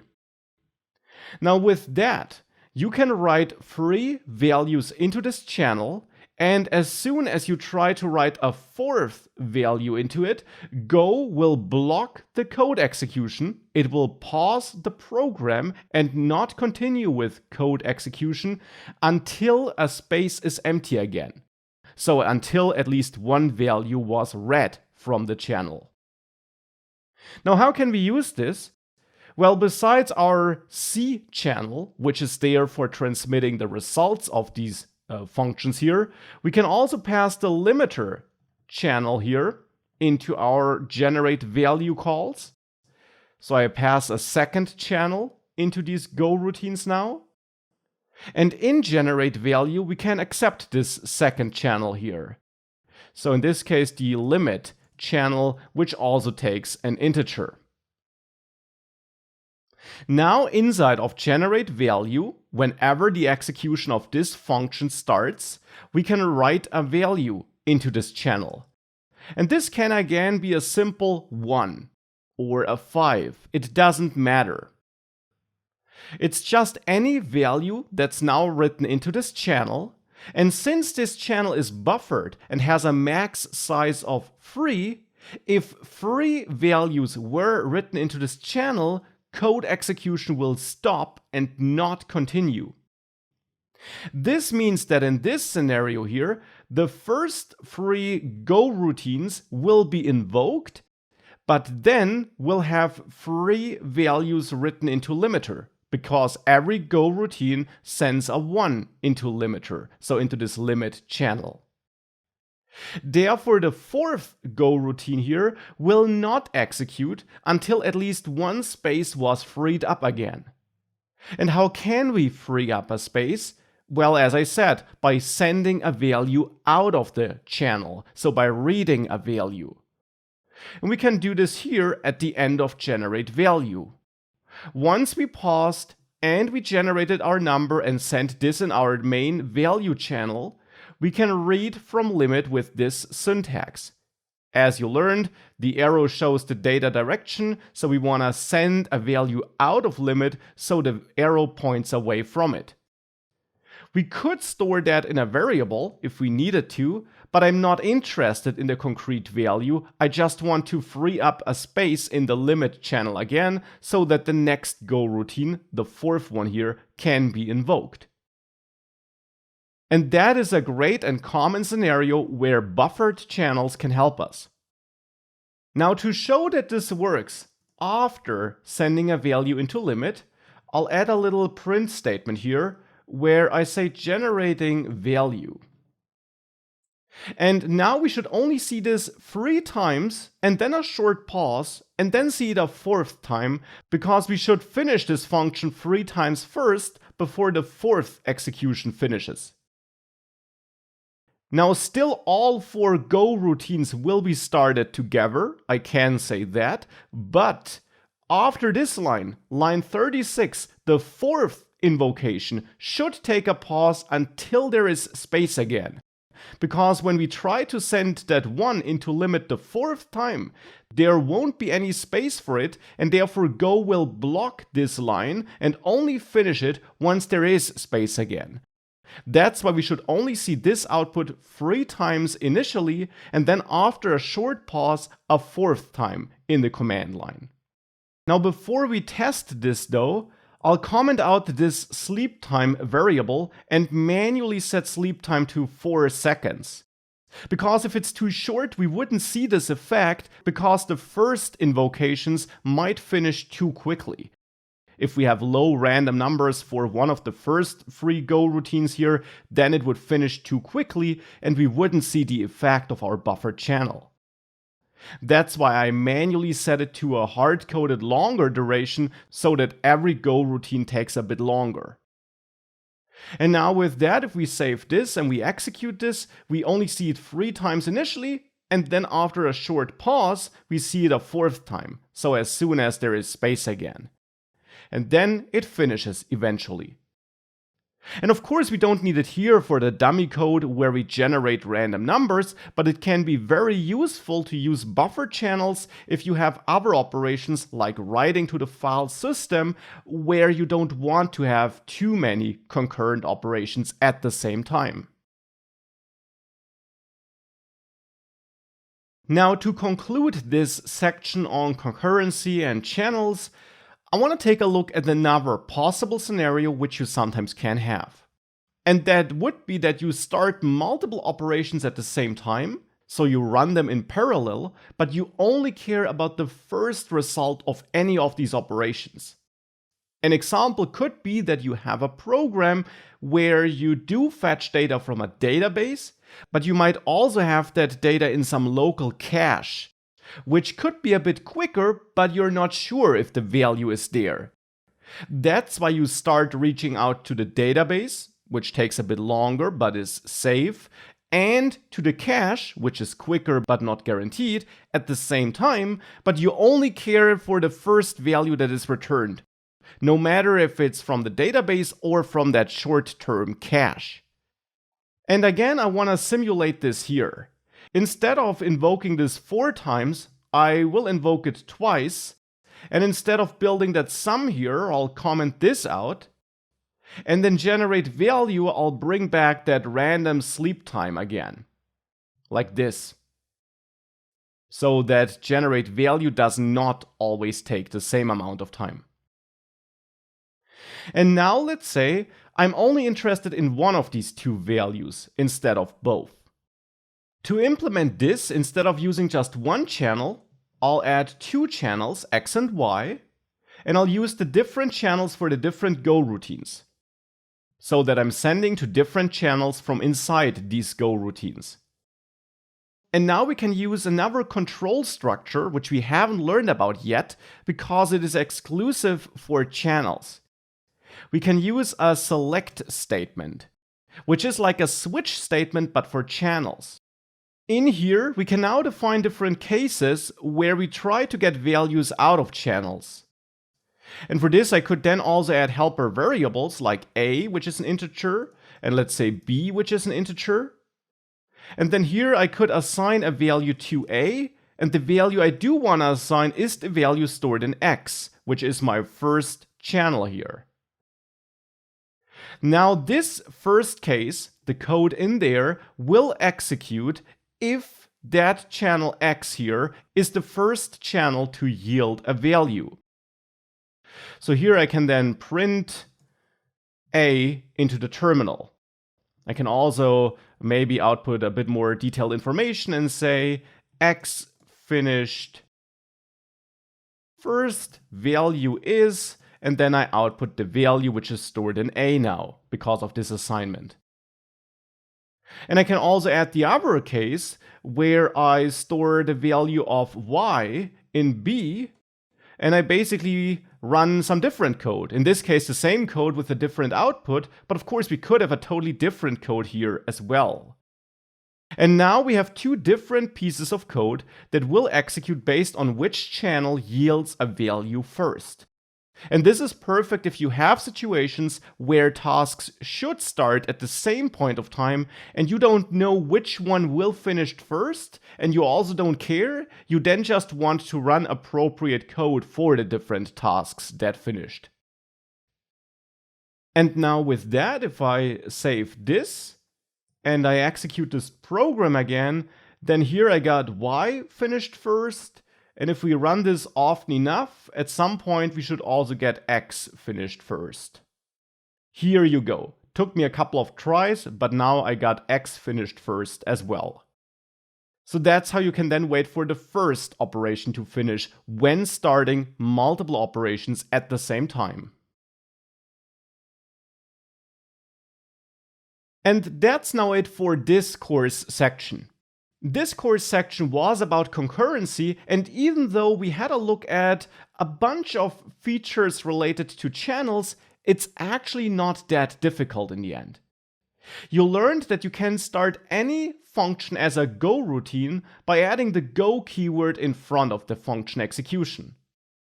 Then, however, you can't return a value anymore. I mean, you can, but you can't store it in a variable here. Instead, you now need to use channels for communication. And you can use channels to just know when a Goroutine is done, as we initially did it here, or also to transmit data, which you can then use in a different place of your program, as we did it here for generating that sum or for outputting different code here. Now it is worth noting that we use Goroutines and concurrency to run certain tasks in parallel. And this is something that makes sense if you have tasks that can take quite long and that should start at the same time. You can then use channels for communication and for knowing when a task is done, and you learned that when it comes to channels, you can write into a channel by pointing at it and storing your data in it, and that you can read from a channel by pointing away from it. The arrow here always shows the direction of data flow, as you learned. And then you got various features. For example, you got buffered channels, as we created it here with the limiter, to control that you don't have too many operations at the same time, but that instead you only start as many operations as you want, and then you continue with the next chunk of operations once there is free space in the channel again. We also had a look at the range keyword and at closing channels manually, which makes sense if you have the range keyword to tell Go once you're done. And we also had a look at the select statement, which we can use if we're interested in the first channel to yield a value and not in all the values returned from all the channels. And that's concurrency in Go. It can be very useful when building web applications, when working with databases or files, and in general, it is something you want to keep in mind for tasks that can take a bit longer and that you might want to run in parallel.